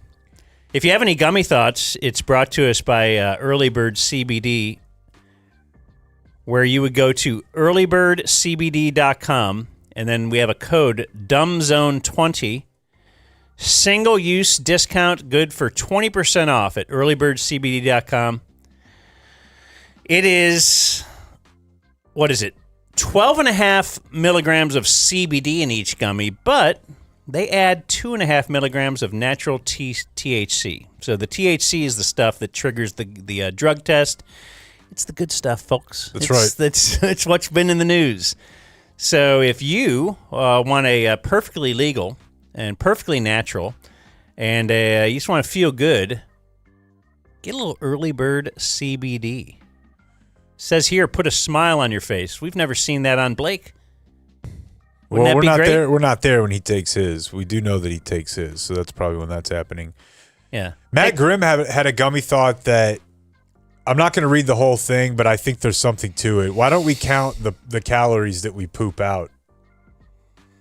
Wow. What? When it comes to calories, So you're like, burn, okay, I burned some calories. 600 according to your phone. Right. You know, like, I took in 2,200, I burned something, and then it says, like, in the day I burned, but also I got rid of something.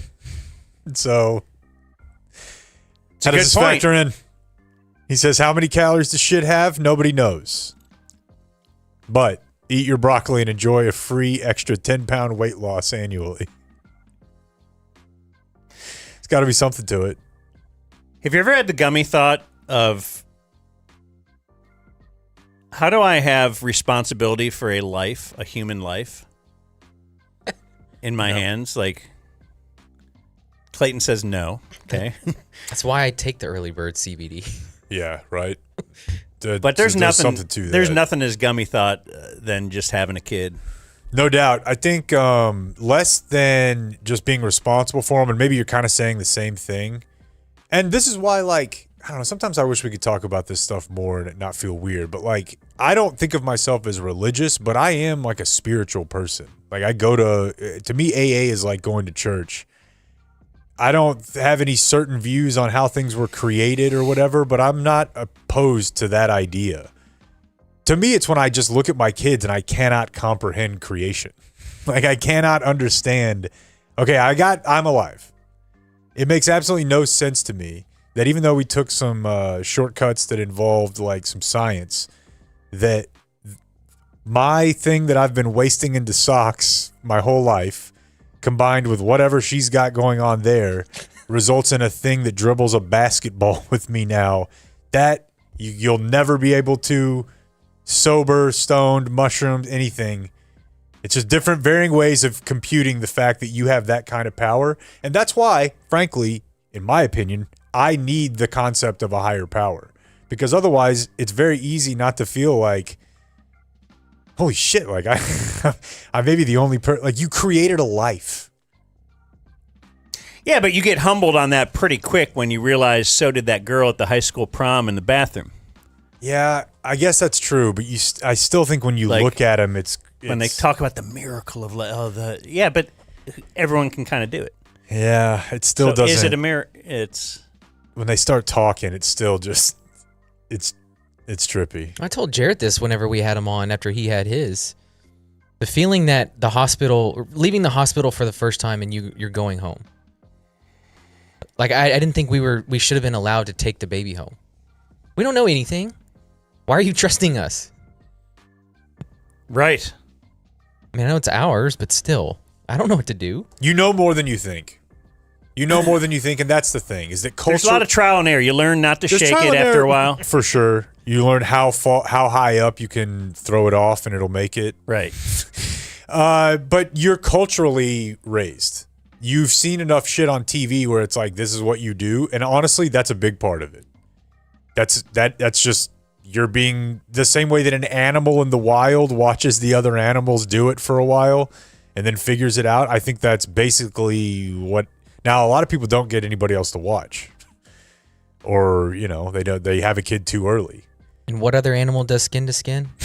I guarantee that's a great point. No, it's not. Great point. That's actually a backwards bad point. I promise you, most animals do some They don't version wear clothes of skin to skin. That's like not a problem for them. Yeah, but they don't cuddle it saying, "Oh, this will be good for our relationship in 5 years." Colin's gummy thought is in this country we value and respect sports in the with the word ball in the name.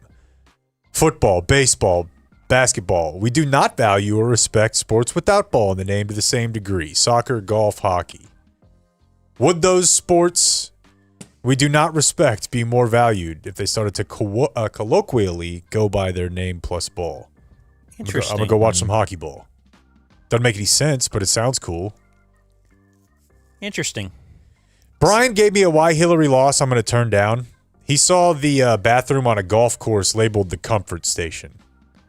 Oh, no. And I understand the desire to be like, that's gay, but I don't think it is. I think it's just letting you know that in here you can just get comfy. That's because you're not golf guy. Like, it's the last thing that men have left. Call it the piss hole. We had comfort stations at Vaquero. I had to stock them with delicious treats and See, sodas. that's to me, the comfort station doesn't imply, hey, maybe you and your boyfriend can come in here and go. It really more implies to me like there may be a towel, there may be mouthwash, Maybe you need a power bar for the back nine. I might. That's all comfort. Yeah, you get that at the concession stand or the cart girl, not the comfort zone. You didn't read Brian's sign off. No, I have the other part of it. Oh. Is it the one in the vein of quicksand? No, his sign off is sincerely. Oh, go for it. He just signs it with Kanye 2028. That's true. He did. But he also sent me another I heard one that Kanye's back. That's the only reason I wanted to bring that up. Have you heard something about a new Kanye and it's great? No, I hear. Yeah, there's a new. Or is this April Fool's? No, I know there's a new album, but I don't. No, I've listened to most of it. I haven't listened Thumbs to the up, last 4 down, or 5 albums. Medium? It's a mixture. There's some old Kanye vibe to it. I saw think someone on our Reddit posted there's like a funny line in there that has like something about Dan's dad. Oh, interesting. I just saw online chatter that Kanye's back. I'm here for it. Okay. I mean, if it's good music, I'm in. That's what I honestly, mean. if it's good music, even if it's about if those kids at the Stars really game offensive things, put out good music, you probably listen to it. just need you to do the soul samples again. But no, Brian's email that I thought was good, even if the why Hillary lost wasn't. He said in the vein, this is schoolyard myths. That's what I want to start calling these. Okay. Quicksand, the Bermuda Triangle, your dad's friend who had... a lot of Bermuda Triangle talk when I was a kid. You? Dude, I still don't get it. Yeah. I still feel I like feel like something- that faded away, and my did. kids have never heard of the Bermuda Triangle. That's what they want. Too many people were on to them on that. Your dad who had to register his arms as deadly weapons. Here's one, because Soroy was talking about the neck snap. Mm-hmm. This is the one that I was more familiar with that Brian points out. The nose cave. Yes. Yeah. the bottom of your palm into the nose. Like, that was when I was in junior high. The way that you would learn, dude, such and such. You can push it right into a brain? You'll just die. Yeah. Just cave it in. And like, because if you think about when you get punched in the nose, how that feels, it kind of feels like you're getting hit in the brain. It feels like that's inside. So that was a big one. And you had to do it, Dan, with the bottom of your palm in an upward motion. Yeah. And it was You kind have of to be like trained for it. Yeah. Yeah. Yeah, we had Splinter Cell teach us that in the video game. You can just go around doing that. That was a good one. I've got a follow-up about me pitching to my nephew's team. This comes from Brett, and it comes with a warning. He said that his dad was the greatest coach pitch guy in the Metroplex. In fact, the only reason that this guy made all-star teams is so his dad would pitch to the team. That's pretty great. He said, though, that when he did start kid pitch, in his first at-bat, I wore a ball right in the eye because I'd never learned to get out of the way of a wild pitch. Oh, wow. That at-bat ruined me forever. Just wanted to say you can make or break your nephew's entire team's baseball future, so no pressure. Wow. Start dinging a couple Yeah, of them? you should hit him now and Just again. Run it inside a little bit. That black is yours. Also, yeah, I mean, I feel like if you get ahead, walk them off a little bit, just let's see what they've got. I did get a lot of correspondence saying that I should go with the beer pong method. Just a little... It's a consistent, just like the ball never... I was even going to say underhand, but just straight. They got to learn to take the breaking pitch, though. Can I tell you guys, like it should be on a tee still. I'm very Let's just be self-conscious honest. to say this Yeah. because I know everything I say, you guys are going to be like, that sounds like somebody who does like an idiot would say. That is the problem. I've always worried, like, I couldn't, the short distance. Like, it's kind of like watching a pitcher. So there was a couple of fielding errors yesterday that were atrocious, like pitcher fielding errors. That's basically my whole thing is like, how far away am I? How hard can I throw? There's no way that I could stand that far away where Blake was and deliver that every time with a normal throwing motion. I think you'd have to do something. It's like shooting on an 8-foot goal. You're going to miss. Do you know what I mean? If you play basketball and you go out and start shooting on a 7 or 8-foot goal, it won't feel right. So I feel like you have to train yourself There's to something place to it. that because playing first base in baseball my whole life, like 12 years, the pitcher to first base throw was always the one that got messed up because the distance is way off for the pitcher. And their motion, and they're just like, ugh. That's just me all the time. It was the one you were showing us the other day, trying to throw him out at home, but yeah. Yeah. So you were just throwing regular. Well, I'm going to throw regular because that's how you throw a baseball. They're going to be seeing a person throwing them. They're not going to be seeing this little, let me call island real quick. But this, I've seen other coaches in this league do that.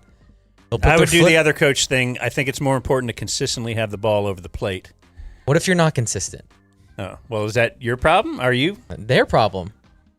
They're sitting there trying to do the short arm this, coaches? and then it'll Okay, bounce in. It'll Yeah, no, it's that's all over bad the bit. place. No, I want to scoot back and fire it in there. Would they let you throw it from like second? No. So you can really. Well, I mean, it's just behind the rubber, so I don't know.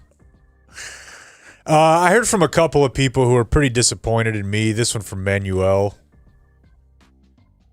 He says, you can't be kind of Mexican looking and not know Selena more in depth.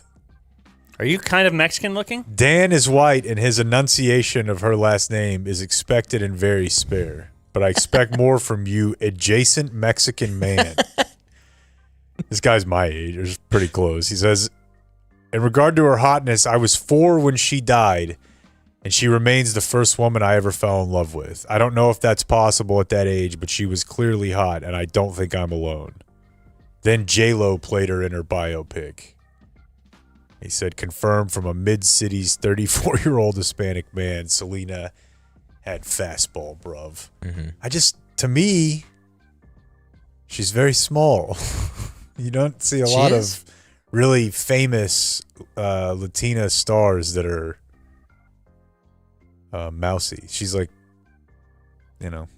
Selenita. She's not very big.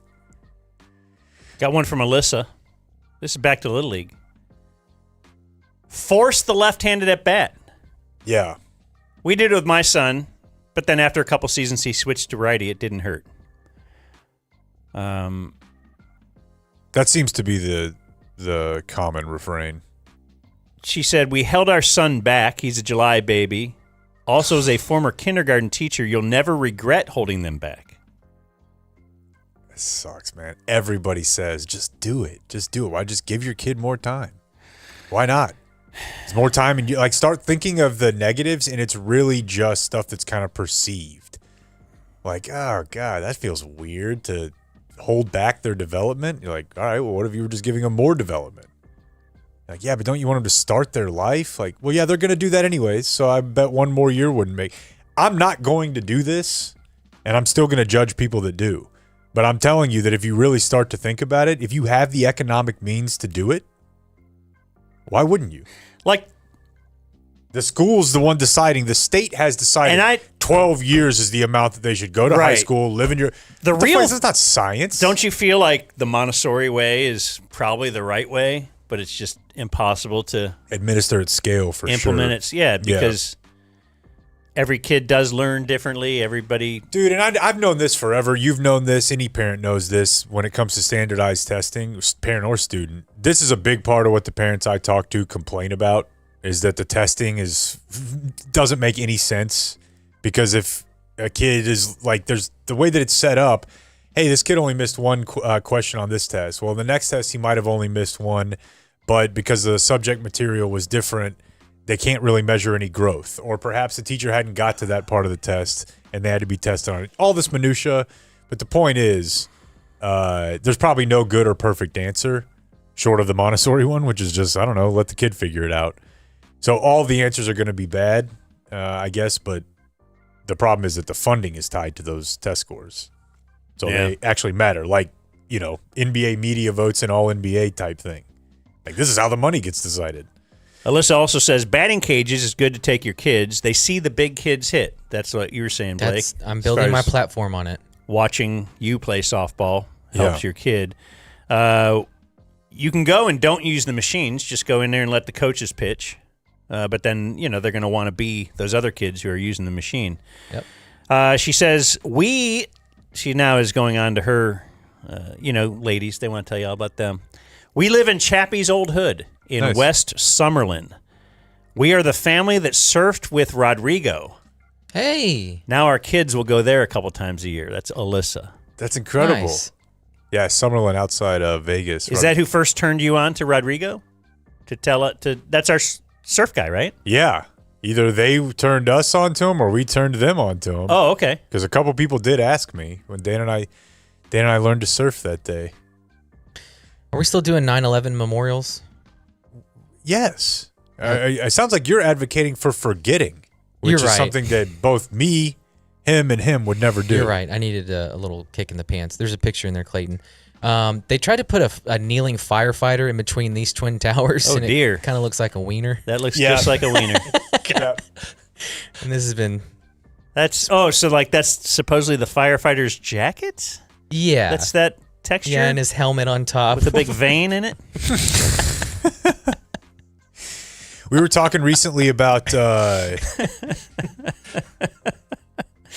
my little fireman. We were talking about Nielsen ratings and PPM and all that, and how ratings work. And our good friend Truitt, who must have been at the airport because he also emailed and said, don't wear your Dumb Zone or your No Puppet Hammer and Sickle shirt to the TSA line. Oh, really? Does that get pulled aside? He said he did.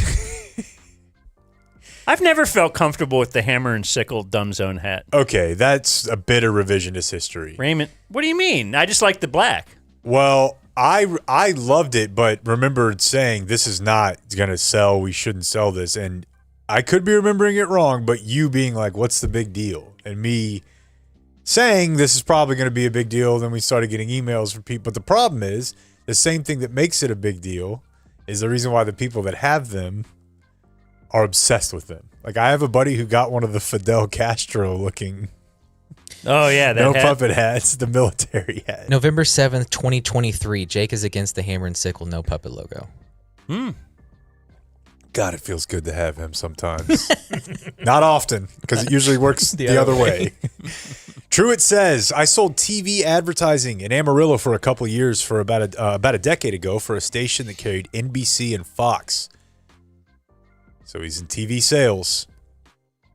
I was sent a Nielsen TV diary in the mail, and instead of throwing it away, like the instructions said if you work in the industry, I kept it and I filled it out. My wife and I watched 16 hours a day on both networks, hitting the target demos for the appropriate shows. When we got our ratings back at the station, there was an increase across the board for our station, and everyone was elated. A big meeting was had with the sales team to call our agent buyers and share the good news. I never told anyone while I was there, but I figured y'all might get a kick out of it. And we're people who, I don't know if this lands the way with you guys like it does for us, but I mean, for me, dude, there was a point where like the range of my salary was variable by about 40% based on bonuses. It was not a small number between like if we had get like number 1 to number, for me, it was 3. But it was a lot of money a quarter. And you'd be barely off or barely above. Sometimes you're like, fuck, dude. That's one guy. That's one guy who got too and they're old. like, well, or, you know. Yeah. You're like, shit. Well, I guess we're not selling. We can't give you that bonus because we can't sell it but for as much. Well, do you believe that? I don't believe it ever. That one we're going to go lower the rate. No. That 0.4 that cost you $4,000. Do you think they sold advertising for less that quarter? No, I don't. I know that they didn't. But shout out to Truett, though. That's the Mamba of the day right there for taking advantage of that situation. And then I have 2 more. This comes to us from Ryan. We were talking about the Oscars the other day, and we were talking about the Native American that accepted the award for, was it for Marlon Brando? Yeah, Best Actor. Mm-hmm. So you know who watched that speech? Picasso. He did. Watched the Native American accept the award. Right. And he had in the background his Kareem Abdul 100-point photo that he had framed, put up in the back. So let's see here. Here it is. Okay. So I said when that happened, I was like, damn, dude, if I ever win anything, I want to do this. Like, I'm going to find a Native American. And you guys suggested that when I got like Dallas columnist or something from DMAC, I should just have a Native give the statement for me. And Ryan was quick to point out, Norm Macdonald has already done this. But Norm Macdonald did it when Melissa McCarthy asked him to accept an award for her. So Melissa McCarthy knew that she wasn't going to be at this thing and thought her bit would be funny to get Norm to do it. And this was Norm's bit. And it's just the audio, but he walks out with a guy in a headdress. It's Norm Macdonald. Thank you. Thank you, but I am sorry I cannot, in good conscience, accept this award on behalf of Melissa McCarthy. I instead have chosen to give my time to a friend who has something very important to say.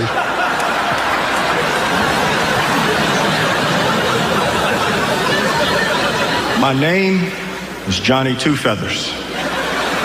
While you enjoy tonight's show, I want you to think about something. The spot where you're sitting, every square foot of ground in this country was stolen from my ancestors. And after you stole it, you murdered them. So you'll forgive us if we do not laugh along. There is nothing funny about the extermination of a people. The theater stinks of blood. That's all I have to say. Oh. Johnny Two Feathers, everybody. Johnny Two Feathers. Give him away, Johnny. Johnny, you know how to wave. I was blown away that I'd never heard that, dude. How have I never heard that? And what a bit. Like, Melissa McCarthy had a good bit of being like, I'll get Norm to do it for me. He'll do something funny. He'll do something funny. And he calls John. Dude, the line that got me was, "You'll forgive us if we don't laugh." And then they laugh. They're laughing at the but then there's some nervous laughter in the middle. They're like, okay, this is going a little far, a little too truthful. The theater stinks of blood. All right, I got one from Byron, who Blake knows. Yeah. He says, I've been listening to you for a long time, and much like Lee Corso, I'm just here to help the show.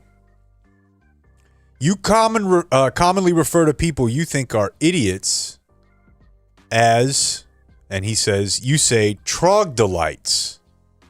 I found an example of me using this word. Let's pull this up, Blake. Here you go.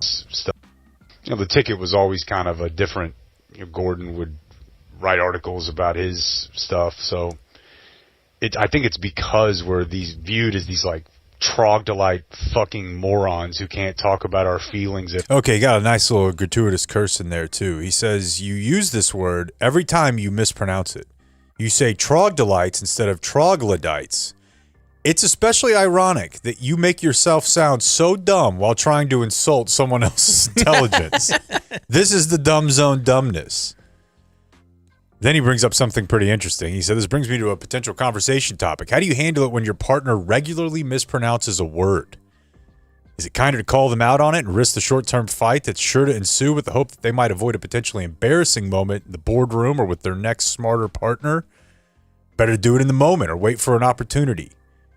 Would it be different in a new relationship?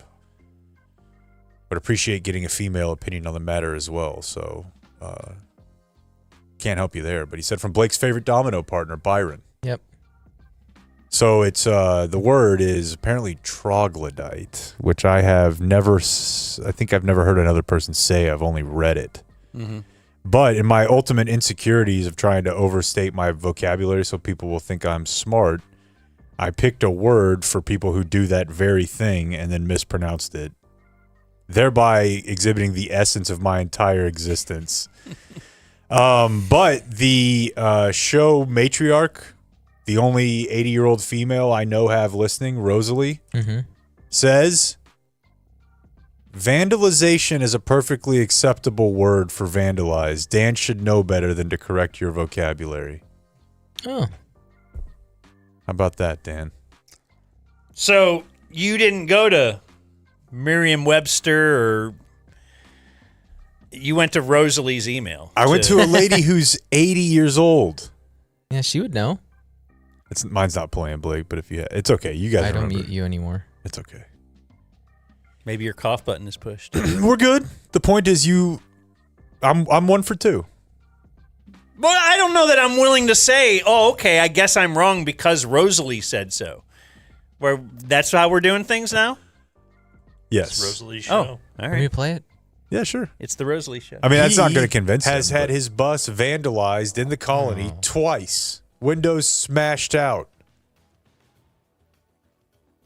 He thinks that this is targeted vandalization. Vandalization? What did I say? Is that a word? Vandalization? No, is it not? Vandalizing? Vandalism? Vandalism? Yeah, probably so. There you go. Sorry. God, what a little pea I am. Just walked right Yeah, there. just- Yeah, Mr. Sorry. Dan, you were always the smarter one. Sorry. I hope I didn't bother you. Did I get it right now? What a baby. Sorry. What a trogdolite. All right. There you go. The news today brought to us by Poncho. Whoa. You know what I was about to say? Poncho. Okay. Let's do it then. PonchoOutdoors.com/dumbzone. Make sure you get both those O's in there. Enter your email. Get $10 off your first order. The best shirts. Summer's coming up. This Poncho's got stuff for all year round, but I feel like spring and summer is really where they cook. They got the SPF 15 built into the shirt. The collar stays straight. You don't have to iron it. Hey, did you know this If you're a sweaty effing pig like me, it doesn't look so bad. You don't see all the gross sweat spots. Because you've Top-ranked always shirt. You've always highlighted that. I like the SPF and all that, the quick drying and everything.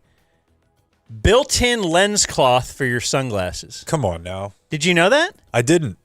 Built-in lens cloth. Like, this is the Swiss Army knife of shirts. Hidden pockets. Right. You can even use it, I think it, well, never mind. PonchoOutdoors.com/dumbzone. If you're playing outside, fishing, or you're going out for the night, or if you're broadcasting a game with Steve Berline, you could wear your poncho. We have some, I don't know, man. We have some really weird local entertainment news. And I wish we had someone more qualified to speak on this. I'm sure my buddy Brick, as soon as he hears this, is going to be like, why didn't you call me? But there's a rapper, Dan, a very big rapper if you're my age, Gucci Mane. Uh-huh.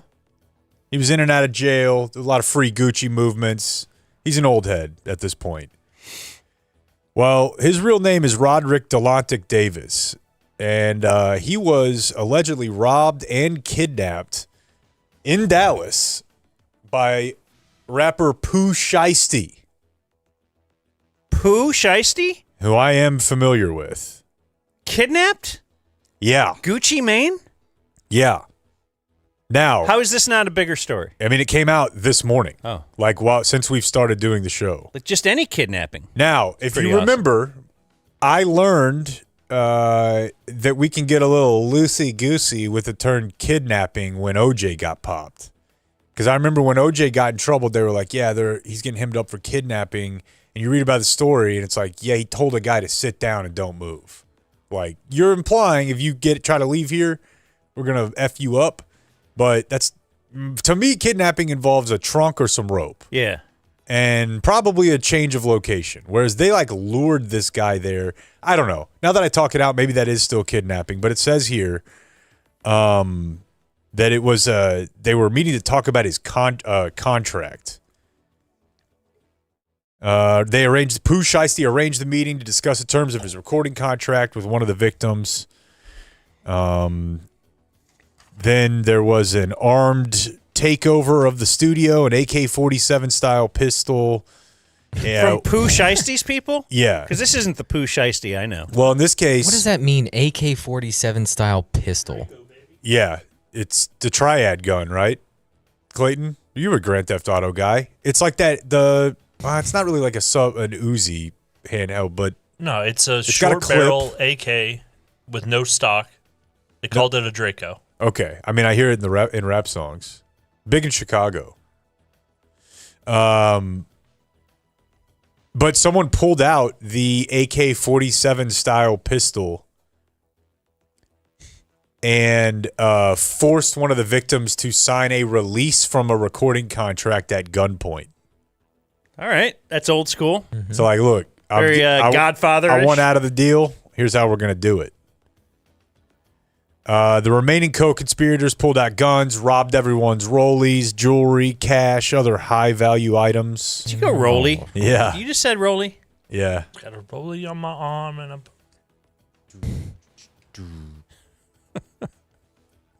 It's a high-stakes game, man. Music. Anyways, yeah, this is not good. Pooh Shiesty. Yeah. I'm reading all about Pooh Shiesty now. Yeah, and I think one of the co-defendants might be one of his family members. Is it his? I don't think it's his dad. Were you aware of Pooh Shiesty before this? Yes. Oh, okay. Pooh Shiesty, I was aware of. I could not tell you one song. I could tell you that I knew there was a Dallas rapper named Pooh Shiesty because, frankly, it doesn't take much to be a Dallas rapper of note. At least from my perspective, there aren't that many of them that break through. Pooh Shiesty influenced by Chief Keef. Yeah, Drill. The Draco, Chicago. Well, this isn't his first legal issue either. Yeah, this happened back in January, but Man. Some weird, wild stuff. 3 years in prison he served, Pooh Shiesty did. Okay, he's legit. Yeah, I mean, I think he might be like, I think he's from Memphis, but I've always associated with him with being from here. But I could be wrong about that completely. Actually, it looks like I am completely wrong about that. Boy, that's the whole theme of the day today. He was arrested here. This is our April 1st. Yeah, I guess show. so. We didn't do one yesterday. Speaking of that, I have something on that. Were you beaten? No, I pretty successfully avoided it. I just saw the Jason Kidd story, and What, a Jason Kidd fired? Yeah. We can only be so lucky. But I did see a number of other hoaxes, and like Dairy Queen offered a 5-gallon Blizzard bucket on social media. You know what the worst ones are is politicians. Yeah. You got governors doing it now. What are they doing? Just a proclamation of this or that. It's then putting it out. It looks all official. It's just. Yeah, we have. I tried to avoid it for the most part. Texas A&M football announced that they were adding a 4th deck to Kyle Field. That was a pretty good one. UT did all the football players are getting Longhorns to keep for team unity. Like, what are we doing? I'm surprised Shoddy is not like really heavy on social media. Oh, I thought you were going to say just the biggest April Fool's And guy April ever. Fools, he might be. But wouldn't we have to see him on social media? Yeah, you would think so. He feels like he just missed the window. Yeah. Harris County announced that they would be doing their deputies and constables would be now doing tandem bike patrols, which is kind of funny. They posted a photo of 2 cops on like a man bike. All right. This Pooh Shiesty thing is tripping me out now because I thought he was from here, but I guess it just happened in Dallas. You're just doing your robbing in Dallas. Huh. His cousin is Big Scar. Where's he? How's he doing? I don't know. Let me just tied see. up in this. Oh, passed away at the age of 22. They tried to kill Simba. Man, I don't know. I don't know about that one. Shot in the hip. The bullet traveled to his spine. That necessitated an appendectomy. And then why'd he die? Oh, he died from a drug overdose. Okay. Like, damn, got shot. Somehow he confusing died. series of information. Yeah. Let's see here. What did I want to do next? Moment of silence for Pooh. Well, he's not. Oh, who was the other guy? Big Scar. Yeah. Okay. You're not taking this seriously, and that's me or you. You. We're trying to honor Pooh Shiesty. It's like, well, he kidnapped Gucci Mane. Yeah, he did. Who knows what's going to happen from here? Your daily good beat is going to have to change times as it appears that the hottest attorney general of all time, Pam Bondi, is on the way out. Oh, that's not Christy Nome? No. Which one has the husband that wears the things?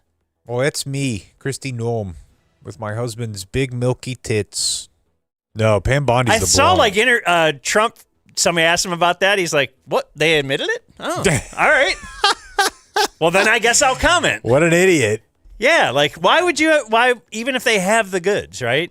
You just go no. I mean, it's worked for him. Yeah, you did fake. That's a fake picture. Yeah. Yeah, but we have we've got a forensic scientist to prove this. Nerd. Oh, really? Yeah. So who is this other? What you know Pam Bondi? She's blonde. She's very. So what's the deal? I think what was she? Attorney General? Yeah. What do they do? Lawyering for the country. Like try to write letters. It's, for example, when all that shit was going on in Minnesota, She's the one that'll write the letter to probably the AG in Minnesota that's like, hey, hand over these voter rolls we want if you want ICE to leave. Like, so why are they getting rid of her? The reports are that he's not satisfied with her handling of some of his key priorities. But this is actually kind of the very rare one where she's moving on and he's not like just totally ripping her. Not yet. So, anyways, she's on her way out. It is crazy the volatile relationships around Trump. Sometimes, like who's the one? Marjorie Taylor Greene. Like she loved him, and they were very close. And then it's like in one day he's like Marjorie Trader Green. Like God, that hits. It is. It's a gold nickname. Like was he holding it this whole time when they were best friends? Ugh. But like right away. It can, it's not like, we just kind of grew apart and now it's like, F you. Yeah, some people. You suck. I'm I never sure some liked you. people would say. Like, you never liked me. That's actually, that can be a leadership or governing style that it can work. That you want people on their toes, like worried about, I'm trying to be, give credence that there's more than one way to do it. It's not the way that I would prefer, but in any case. God, what was I about to do? Oh, yeah. There was a shooting this weekend that's, I feel like, about to make bigger national news because there's a race component to it. It's actually about a week and a half ago. It was at a Waffle House in a fight with a bunch of teens late at night. So, any restaurant that's open on the weekend where teens hang out, I honestly feel like sometimes it's less dangerous at like the bar because it's adults. There's just a lot of teens, it seemed like, hanging out in these type of places. And there's a big fight. So it's either 17-year-old older kid, people with alcohol or younger people with all that. Yeah. They've arrested an 18-year-old and a 17-year-old. The teen who was shot is currently paralyzed, waist down.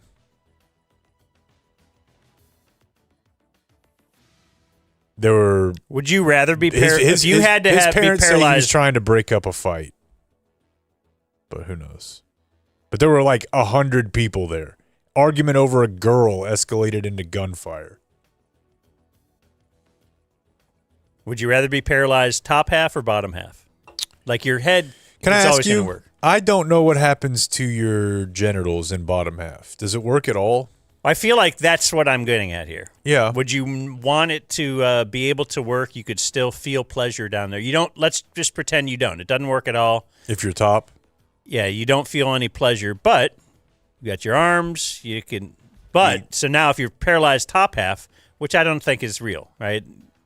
This is definitely a hypothetical. You God, it'd be so funny if you can't instigate yourself to. You can't help yourself feel good. It's available down there, right? You'd have but to. You constantly... You have to have other people help. Well, now I think we also just boiled down to you're getting nothing out of this other than that. You won't be able to You'll be able to walk. You will not. Yeah, no, you're in this one you can. In this hypothetical, you're paralyzed from the top part of hypothetically, you could kick in the NFL. Yeah, but you're just top is just limp. Your arms are just hanging there. I think you probably are removed. Good news, removed enough from the game that you don't know that there's probably a lot of devices you could get where you don't need anybody else involved at all. For having love with yourself? Yeah. Because that's what you're thinking, you right? You think I'm out of the game of loving myself? What are you saying? I think you're out of the game. You've going to a sex shop and buying expressed. There's been times where you've expressed what sort of weirdo is looking at these porn sites on their phone. Yeah, and I feel like that's purely a time generational. The answer for me is everybody I know. You guys don't set up like a reel-to-reel machine like I do. It's the only way to get the pure vintage. I hope this kid gets better, man. There's your news. the Dumb Zone News. Like and subscribe. That was a good news. Happy birthday. Your Mail Birthday is brought to us by Underdog. That is, of course, an app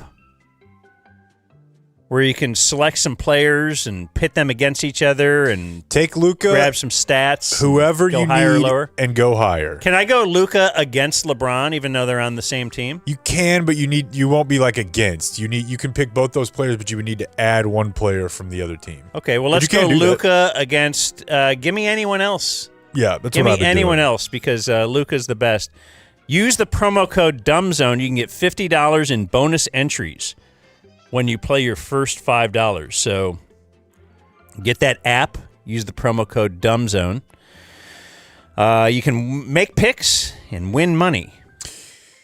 Must be 18 or older, 19 or older in Alabama, Nebraska, 19 or older in Colorado for some games, 21 or older in Arizona, Massachusetts, Virginia, and President State where Underdog Fantasy operates. Damn it, I almost did it. Terms apply. Concerned with your play, call 1-800-MY-RESET or 1-800-GAMBLER. Visit ncpgambling.org, AZ 1-800-NEXT-STEP, 1-800-639-8783 or text NEXT STEP to 53342 NY. Call the 24/7 HOPE line 1-877-8-HOPE-NY or text HOPE-NY 467-369.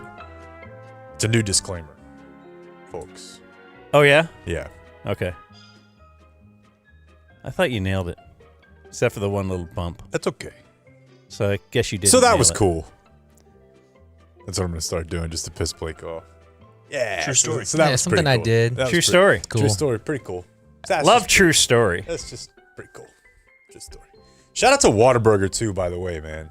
Yeah, that burger was. I don't really eat onions, but those onions, that was a no scrape onion for me. Those are great. I'm into my onion era, unfortunately. Really? Mm-hmm. It's a vegetable, bro. Eat the rainbow. Grilled onions? Yeah, I just never. Have really... those always been around? God, they're No. good.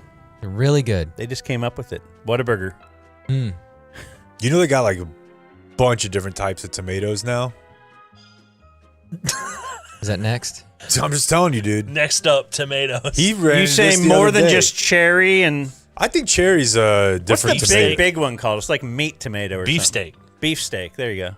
I just know The meat like tomato. the sliced tomato that was offered to me my whole life, or like tomatoes on whatever you'd get a burger. Or, no thanks. I want you to know these two are mocking you. I'm not. Because No. you were ahead of the game on sauces, salt, and aioli. And all three have paid off. And look at it now. They're taking these tomatoes and they said, "What's wrong with this one?" And they said, "It hasn't been outside long enough. Dry it in the sun." Oh yeah.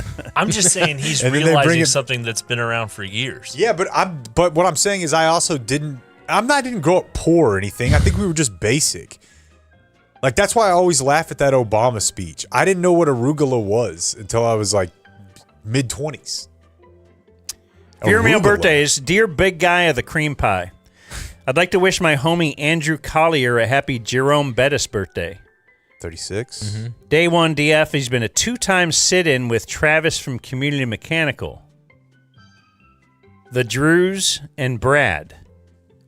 Jake was MIA the first sit-in since he was on his darkness retreat. His leaders are Dr. Harold's tips and tricks on becoming a woman. Yeah. Blake, I don't even know what that is. Blake on the Homeless From your- Bachelor Show. It's from your book. It's the book. Dr. Harold Shyrock. Oh. or Shyrock. Yeah. Okay, Are I you haven't still read reading it. that? I haven't read it this week yet. Oh. I've been working out. Hell yeah. Mm-hmm. True story. You Blake can on the Homeless Bachelor becoming Show. a woman. Jake's Doctor Office porno collection, Dan's new son, Baron McDowell, and Dude Perfect's future controversies paragraph on Wikipedia. I can't wait. Yeah. I don't know, dude. I'm picking Dude Perfect as on the Griffey list. You guys are going Bonds? Well, no, I don't know that I'll Tony go. already had one. Did he? I Yeah, know he that. came out. He was like addicted to porn, and it was ruining his marriage. He That's did a- like a whole Who? I am second thing. That's a fake. Whatever. The Tony. One of their members, like maybe Tyler? Tony. Yeah. You say that's fake? It's not fake. It's just a. I know it's what a he church means. thing. Yeah. It's a church thing. Like, Oh, so I'm if he's looked at any porn at all, I'm humbling myself. Yeah, it's And it's your all wife who posturing. doesn't know that this is like super basic. So let's put Tyler's porn against my porn and be like, they'd run look, yours bro. on TGIF and be fine if they compared. Because here's the thing, you can do that and just not say anything. No. Now, I hate to be the guy who defends religion against my religious friend over here, but you got to share. If you're No, gonna help dude. other people. No.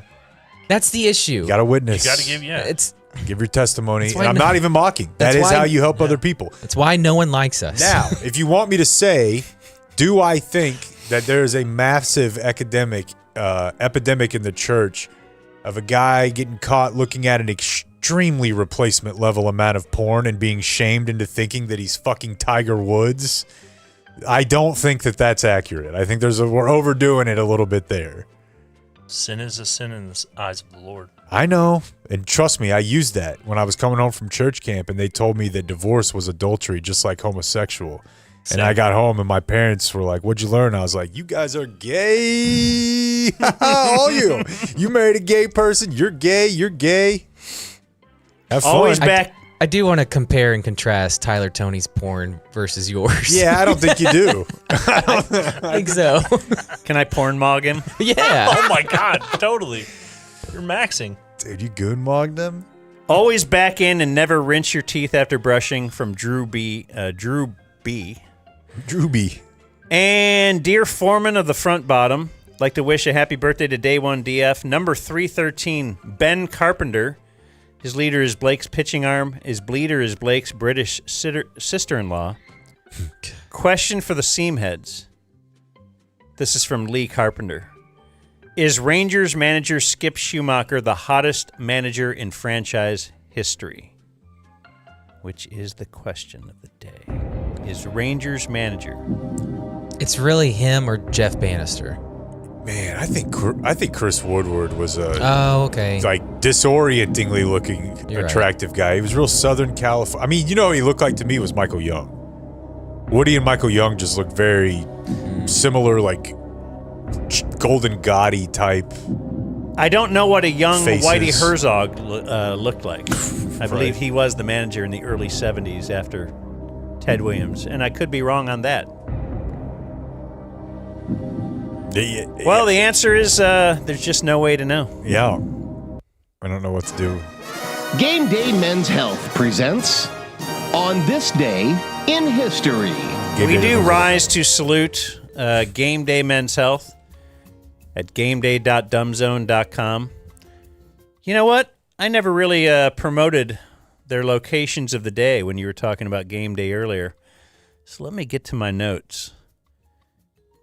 Game Day Men's Health.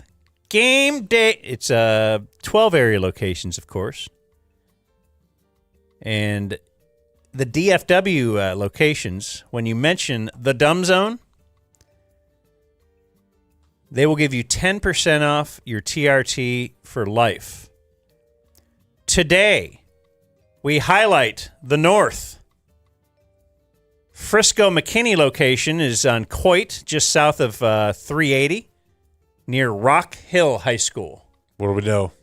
Oh, that's a new one, Prosper Rock Hill. I don't know. You don't know the nickname of Rock Hill High School. Mm-mm. What could we guess? It's going to be real PC, because if it's new, right? It's definitely not the Boners? the Indians, or whatever. I was going to say Rangers, but that's Frisco Lone Star. I don't know. And then you have the Plano location. That's in the medical building on the northeast corner of Preston and Spring Creek, right near the HEB. Caddy Corner. What does Caddy Corner mean? Man, I've been acting like I knew what that meant for... I didn't want to read it, and then I was like, I 30 thought years. I could throw it to you guys. Is it diagonal? Yeah. You know cats are always diagonally laying. The Rock Hill Blue Hawks. Yeah. Pretty cool. That is. Good job. Well, if you don't want Blue Hawks, that didn't make any sense. I No, was but there's thinking- something thinking here. Blue We've got balls. there's Rock is involved. Yeah, Blue Rock. Hawk, Rock Cock, Blue Hawk. They certainly do some sort of chant. And Yeah. but the point is that you can go to game day. If you never had your testosterone levels checked, just get there. Rapid testosterone test, 15 minutes it'll take, and it's free. And if you want, you can start your first treatment before you leave. So mention the Dumb Zone, 10% off TRT for life. We thank you, the Frisco location and the Plano location. And today is April 2nd, Thursday, April 2nd. On this day in 1908, after a 2-year investigation, the Mills Committee, this was headed up by former National League President A.G. Mills, declared that baseball was invented by Abner Doubleday in Cooperstown, New York in 1839. And they say overwhelming evidence to the contrary was ignored. So they came up with this cool story. Abner Doubleday apparently was some kind of a war hero. And they thought, that'll make it even better. He had nothing to do with the invention of baseball. And Cooperstown, New York was not the location of the first baseball game, but it does end up being the location of, the Baseball Hall of Fame. So do you want real history, or do you like the history that we made and now we think that it's real for 80 years or however many years? It would be so weird for that to happen after you died. Like 15, 20 years after you die, everyone's like, do you know what else he did? The most popular thing in the land. The family's like, yeah, he was always talking about baseball. You're like, I guess this will work out for us. It's weird. On this day in 1917, could this be? The Converse Chuck Taylor All-Star, the original basketball shoe, was invented? Do I have that date wrong? I would think that look that up. Converse Chuck Taylor predates All-Star. the invention of basketball. Of shoe. Were people wearing shoes in 1917? Basketball is like late 1800, early 1900. But you may be, dude. Running in Chuck Taylors in the trench warfare? That's why we won. Yeah, we were faster. Is that date so right? It started in 1917 as the non-skid. It was an update. The Chuck Taylors were like an update to the original, the ones we see in basketball. There you go. On this day in 1922, someone named Jack Sanderson was the first airline steward. So, flight attendant. 1922. He was 14 years old. And they're like, hey, kid, there are no child labor laws. You're now the airline steward, and you will serve us as we fly across the land. And he thought, all right, what's the worst that can happen? The next year, he died in a plane crash. No. I was going to say, what a great story. On this day in 1931, the Yankees were playing an exhibition game against a minor league team in Chattanooga, Tennessee. On this minor league team, they had a 17-year-old girl who they brought in to pitch. Her name was Jackie Mitchell. She actually struck out Babe Ruth and Lou Gehrig. Apparently, she was awesome. Nice. So, Kennesaw Mountain Landis, who was the commissioner at the time, immediately decrees that women are not allowed in baseball, and she's kicked off the team. Jeez. Every time, right? What are you going to do? Like, we have a marathon, one of them shows up and runs it, and they're like, that's awesome, never do that again. Right. Get back in the house. Yeah. And on this day in 1932, Charles Lindbergh went to a cemetery in the Bronx, New York, where he turned over $50,000 to a man in exchange for Lindbergh's kidnapped son. Well, they didn't bring the kid that day, and then they found the kid not alive the following month. This day is April 2nd, this day in Dumb Zone history. We had a little bit of April Fool's follow-up on this day in 2024 because Chuck Cooperstein fell for the Longhorns April Fool's prank on Twitter that said that they would be rolling out alternate uniforms, and he wasn't happy. That's bait. For a guy like Coop, that's bait. Yeah. Jake's girlfriend saw Steve-O stab himself with a bottle on vacation in Cancun. Was this, you weren't there yet? And you were bummed you missed it? Yeah, I wasn't there at all. It was a trip my girlfriend took. That's a wild story, too. I don't think I've ever told you guys girlfriend going to Cancun without you? And, ouch. dude, Boy, I mean, was we she- have time. Although I've talked a lot today. And I think I've used like 4 F-bombs, which I'm very self-conscious about now. And this story could probably get another one out of me. Is someone on Reddit telling you not to swear? Why No. are you self-conscious? I just think it's weird, right? Do you want to have a swear jar? You want to just go totally No, gay? it's just tough because it is, you guys know me, and it is how I speak. So it's like the opposite of if Dan started cursing. Like Dan doesn't really talk like that normally, but I don't know. I want it to mean something. It feels weird. Yeah. So my girlfriend and a bunch of her friends went to Cancun, and so this was like, I think either in between our junior and senior year of high school, or between our senior year of high school and freshman year of college. She was 1 grade below me. She was only a week younger than me, but she was 1 grade below me. And her and all of her friends were all hot, and they went down there. Actually, I know she was still in high school because she was going back to high school the next year. That's going to become important when I tell you that the next year, at some point, she told me she was going to go visit her cousin or something in Ohio or somewhere. I don't even remember. I was like, I never even heard of this. And it was just some guy that they met a group of guys who played for a minor league hockey team in Ohio. Oh my gosh. And these dudes were like, they were 20, 21. She was 17. Oh my, wow. And her mom flew her out there. Wow. Her mom worked at American and knew that we were dating. And like I had a recording of her calling a buddy of mine. He recorded it. I was there, calling and saying like, don't tell, because he had already found out about his girlfriend. And now they were trying to like stem the blast. So she called him, and I was like, yeah, fuck yeah, like put her on speaker. So I'm listening, and she's like, don't tell him, whatever. And I'm like, okay. We already got you, bitch. But her mom, yeah, flew her to Ohio to just stay with this guy that they met in Cancun. Like while we were dating. It was the weirdest thing. But that trip, she has a picture of it, Steve-O, just bloody.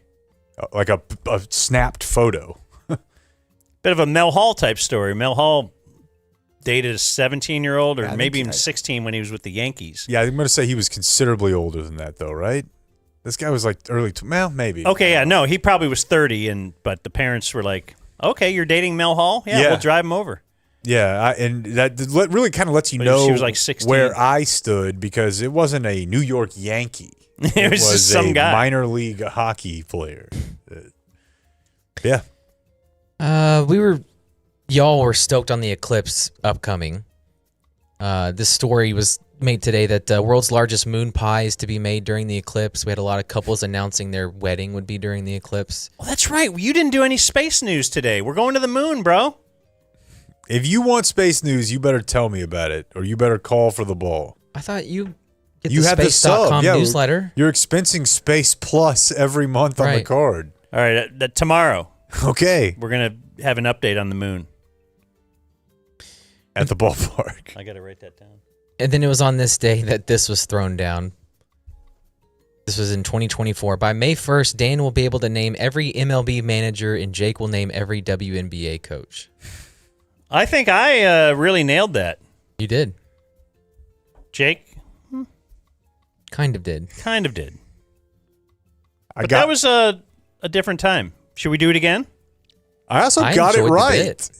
You want to switch sides? I'll Not do really. You just want to You're have to memorize 8? Stoked on baseball. Hey, we're expanding, though. 6. I How think many teams we got in the WNBA? I'm going to say 10. I'm going to say 10 or 12. I think it's 5 and 5 or 6 and 6. How many teams in the WNBA? I think we just got to... Don't play. I love it, though. What do we get? We just got a new CBA ratified, bro. We're good. Oh, okay. We're ready to go. 15? Okay. That's a lot. There's 15 WNBA teams? One for every draft of the year. Oh, we have the number one. Every team gets the number 1 overall pick at some point. All right. Other birthdays today. Malik Hooker is 30. Malik Hooker. Pete Incaviglia is 62. Inky. C.J. Wilson, 41, the former Cowboy. DB. That is odd that we've had two people named C.J. Wilson in the same town. It's not that odd at all. Earlybirdcbd.com. For proof promo that code it works, dumbzone20. be weirded out by strange last names like Wilson. You'll be CJ? so bad. How many CJs have we had on all the teams in DFW in their combined history? I bet Answer me! I bet you could find some if you actually like At the same time, who were in the. There was a CJ Edwards pitcher All right, for the Bill Rangers. Romanowski is 60. CJ Nitkowski. Yeah, he doesn't want to hear you anymore. Mike Kekich is 81. Who's that, Blake? I don't know. Remind me. He's one of the guys. He swapped wives with Fritz Peterson. He was a Yankees player. I wouldn't have been able to give you that. Not only swap wives, entire families. So Dogs. they basically just swapped husbands out of the family. And then he had a whole new family. Good bit. Interesting bit. One of them stuck with it. Interesting bit. Yeah. I don't know which one. Probably not. Mike Kekich didn't stick with it. He's 81. Fritz Peterson probably died because he was married for 4 effing years. Rory Sabatini is 50. Formerly the world's most famous Rory. But I think no longer. Probably. At least the United States' most famous Rory. I watched a comedian named Rory the other day. Really? Rory Scovel. Not bad. Pascal Siakam is 32. All right, I'm going to tell you this right now. Earlybirdcbd.com. Mm-hmm. Dumbzone20 is the code. Pascal Siakam, 32. Actor Pedro Pascal, 51. Come on. Come on. What? Oh. Wow. Christopher Maloney is 65. He's from Law & Order SVU. Yeah, I really don't know what else he's... That's kind of how I feel Oz. about all those people. Well, that's true. I was going to say, like, Mariska Hargitay. Has she ever been in anything a else? movie? Right. You ever thought to... One other role. Yeah. I just see... Would that bore you if that was your whole life? The same role?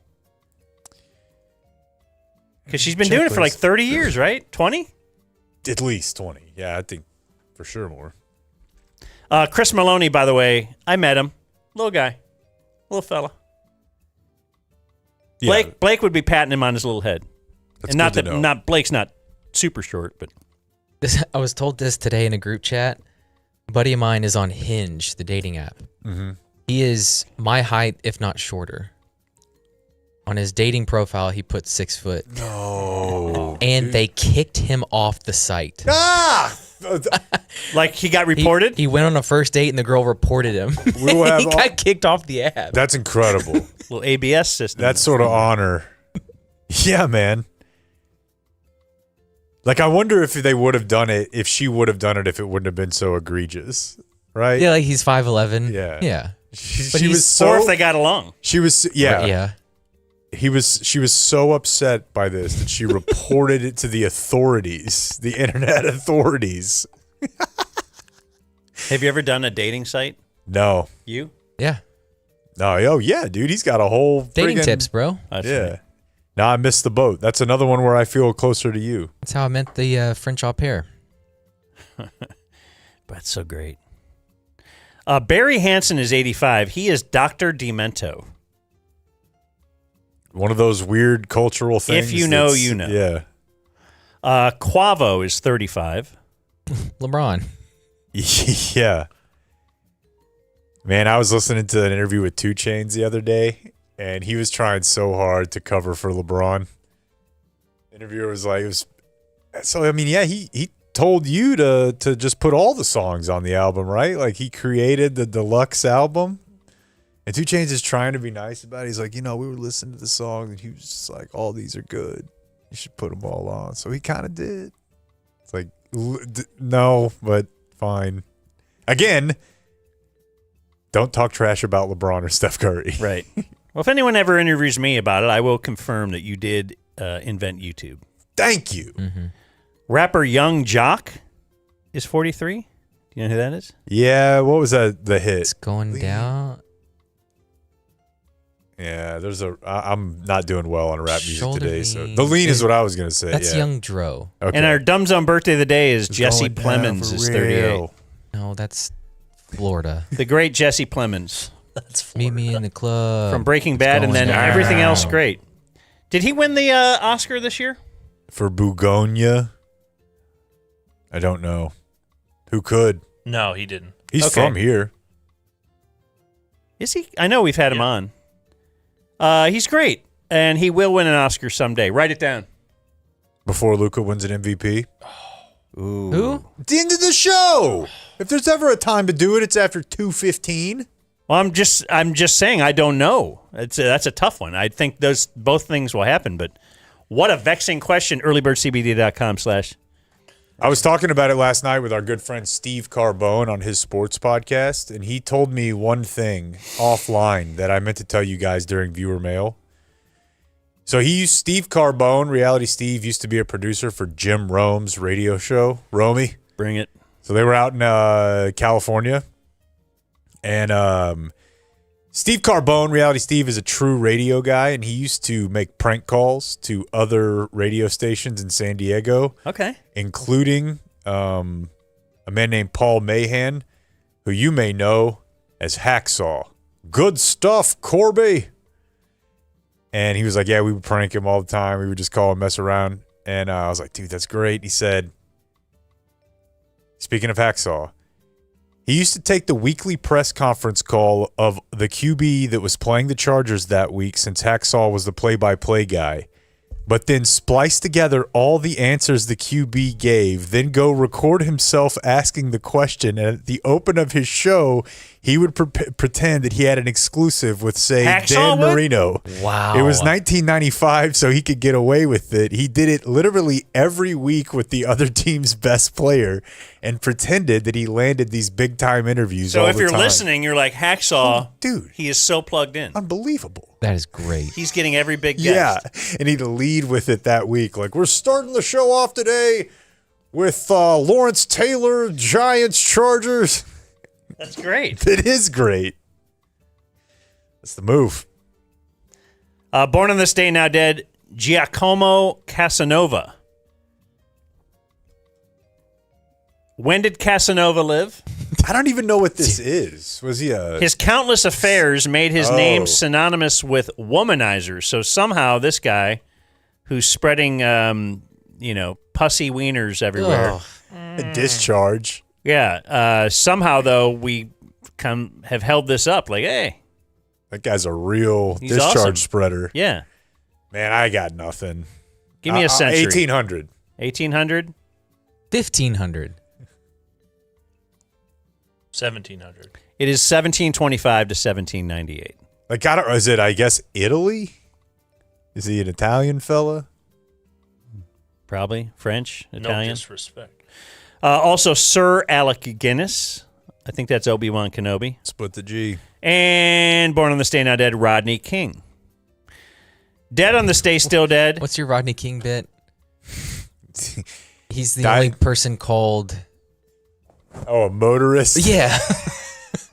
Yeah. That was a tough distinction to draw. Yeah. And, he probably wouldn't have ended up with that pool had he not been beaten up. Yeah. Dead on this day, still dead, Eddie Robinson, the football coach. GSU. Probably not the racist one because he was black, although I guess he could have been racist against Certainly. other I think races. probably not the other one, is more that we know the other one was. And so Eddie Robinson and Chuck Fairbanks. He's also a football coach. And Chevrolet dealer. And Is that the that's same guy? what happened Of course. on this day in history. Because there's like a Randy White Realty, but it's not Randy White. Really? Don't you think that's weird? Like in Dallas. It's just no shame, right? he's like, I mean, it's gonna work. My name. What if his Yeah. name is actually Randy White? Which it might be. Which would be the opposite, of course, of Ben Dover, whose name was not Ben Dover, but he was a personal or financial advice guy. Yeah. On Cliff, and got mad when I was talking about the fact that I learned his real name wasn't Ben Dover. Like, I never mentioned him before that. It wasn't my fault. That's good investigative reporting. Right now, so it's time for closing remarks. And this portion is brought to us by Frankel & Frankel, personal injury attorneys. You know the bit. If you get in a car accident or if you have some kind of a personal injury and you're dealing with insurance company, they will fight for you. They will fight, get you the money. They've been doing this for so long. They're so good at it. They are Dallas-based, 214 or 817, then all threes. For some reason, this is a weird one, but mention the dumb zone. Between, your heaving breaths as you're trying to talk out of the one good lung you have. Because you're in a car accident. That's what we're hoping when you call. Frankel & Frankel. I have a brief one, too, if you have one also for closing. For closing remarks. But I wanted to mention what I would like to do moving forward is something Blake did the other day, was at the end of the show, we didn't have a closing remark guest, but he said, hey, the chat wants us to, and that day it was called Cleveland, right? Yeah. It's a good bit. So, yeah, we could Theory. call it the chat wants us to ... but like, we should acknowledge the chat. We do this live to tape every day, but also it's on YouTube live. So, yeah, if we don't have any other closing remarks, but it sounds like you might have some stuff. Very quick one, but if there's anything pressing over there, any errors and omissions, are people mad about Pooh Shiesty? No, people were mad at, or I guess just Alexa was mad that we didn't do more Christy Nome talk. Yeah, that's a good. Yeah, you got to know. Some people just don't want to hear politics stuff too much. I don't know. Is that politics if you're talking about someone? I mean, obviously, I find it hilarious. Someone whose husband is. I'd never really considered attaching tits. And he looks like Bob from Fight Club. You know when Bob had bitch tits. Bob had bitch tits because he was on Wenstrel. Played by? Meatloaf. That's right. So when Robert Paulson had bitch tits, that's kind of what Christy Tome's husband looks like on the chat. He's like got udders hanging in like a big gray sweatshirt. And it had never, like, you'll hear of guys who like put on underwear, like Marv Albert style, right? Or they'll put on lipstick, but attaching fake titties is, I'm a sick person, and I'd never thought of that. Because you have to cover them up for them not to look ridiculous. You can't be staring at the nude prosthetic tits. They have to be heaving, contained titties. Which is just, I don't know. Anyways, I hope you're happy, Alexa. No, my thing, I referenced this before, and I wanted to do this at the end of the show because I have a feeling a lot of people tune out. So maybe this is only real heads. I told you guys I wanted to do some sort of volunteer thing with Special Olympics. And I figured out the first thing that I'm going to try to do. It's April 25th. It's something called Miracle League. It's been around forever. It's based in Arlington, and it's like special needs baseball. Baseball is a sport that's very hard to play. Like, you know, you're going to need some help out there, right? Basketball may be a little more simple, but it's they have like 70 teams. There's a wait list to get on it. They play a ton of games. They have 2 spots that day for the play-by-play booth and the announcer. So I'm going to try to get enough. There's a game at 1. There's a game at 2. It also happens to be the same day of the Crumb Walk, which is not ideal, but this is the day I can do it. This is the day they got, actually. April 25th. Just email me if you want to do it. I'm trying Is your thing at night? No. Okay, because the Crumb Walk is at night, I believe. Oh, okay. It's at 1 p. There's a game at 1 p and 2 p. I'm trying to get 10 to 20 people. We'll go have lunch or something afterward. You'll play in the game? No, I think you're mostly Why do you like, get 10 people? I think you need people in the field, you know, like you need people to kind of help people at the plate. You need somebody to like kind of, you have like a buddy for most of the players. You know, baseball is confusing enough at times. And so why? That seems cruel to make it a baseball tournament. I've actually I've been to this before. I had friends who volunteered with this before, and it's cool. So if you want to do it with me, Dan and the company will pay for your lunch afterward. Okay. I need people. I want to do this. I just feel like we have like a thing of people who want to hang out together and go do stuff. I got guilt to kill, so let's do it volunteering. If you want, I don't know. What day is it again? April 25th. Yeah. When's the draft? And I kind of figured that while I still throw like one of them, I could get out.